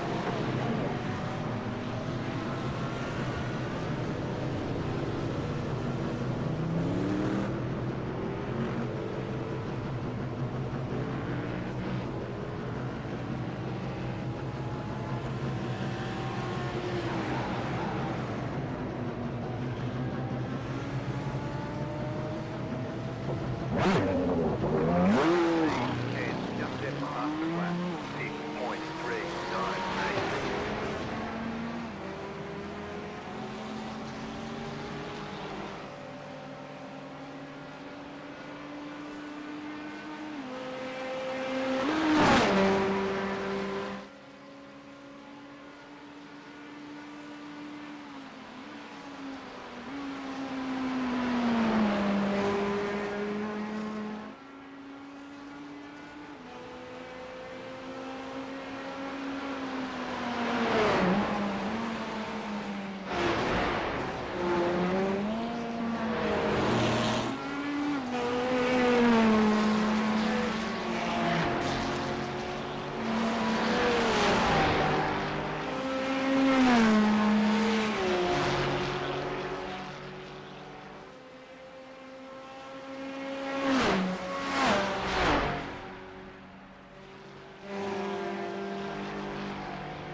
Car on your left.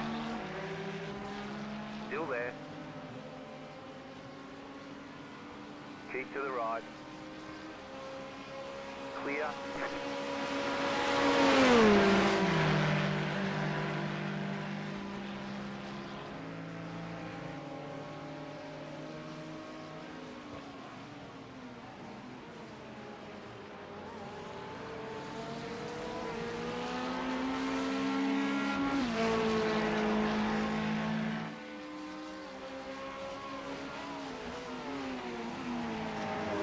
Car on your left.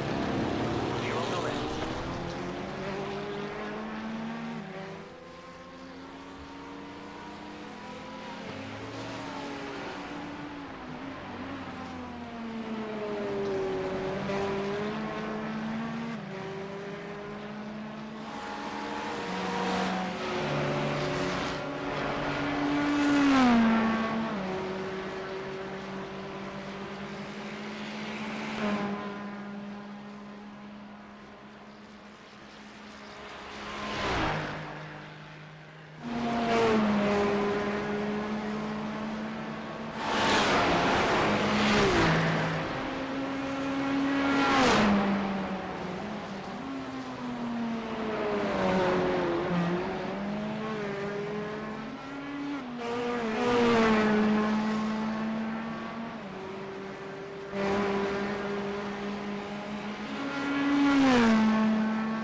105.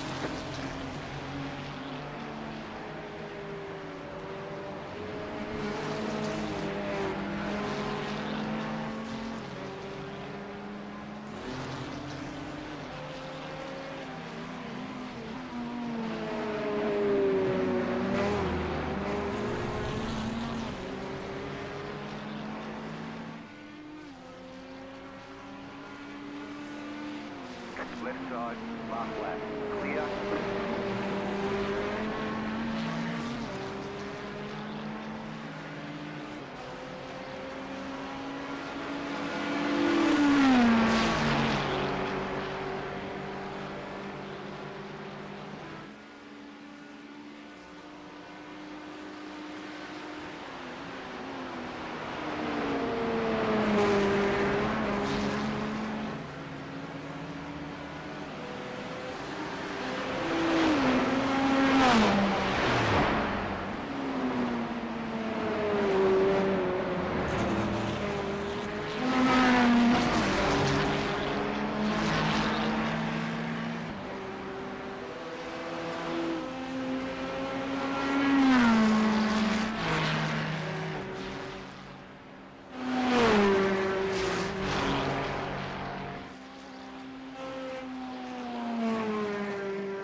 Car on your left.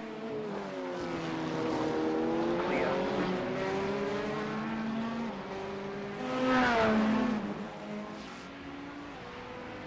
Checkered flag, checkered flag.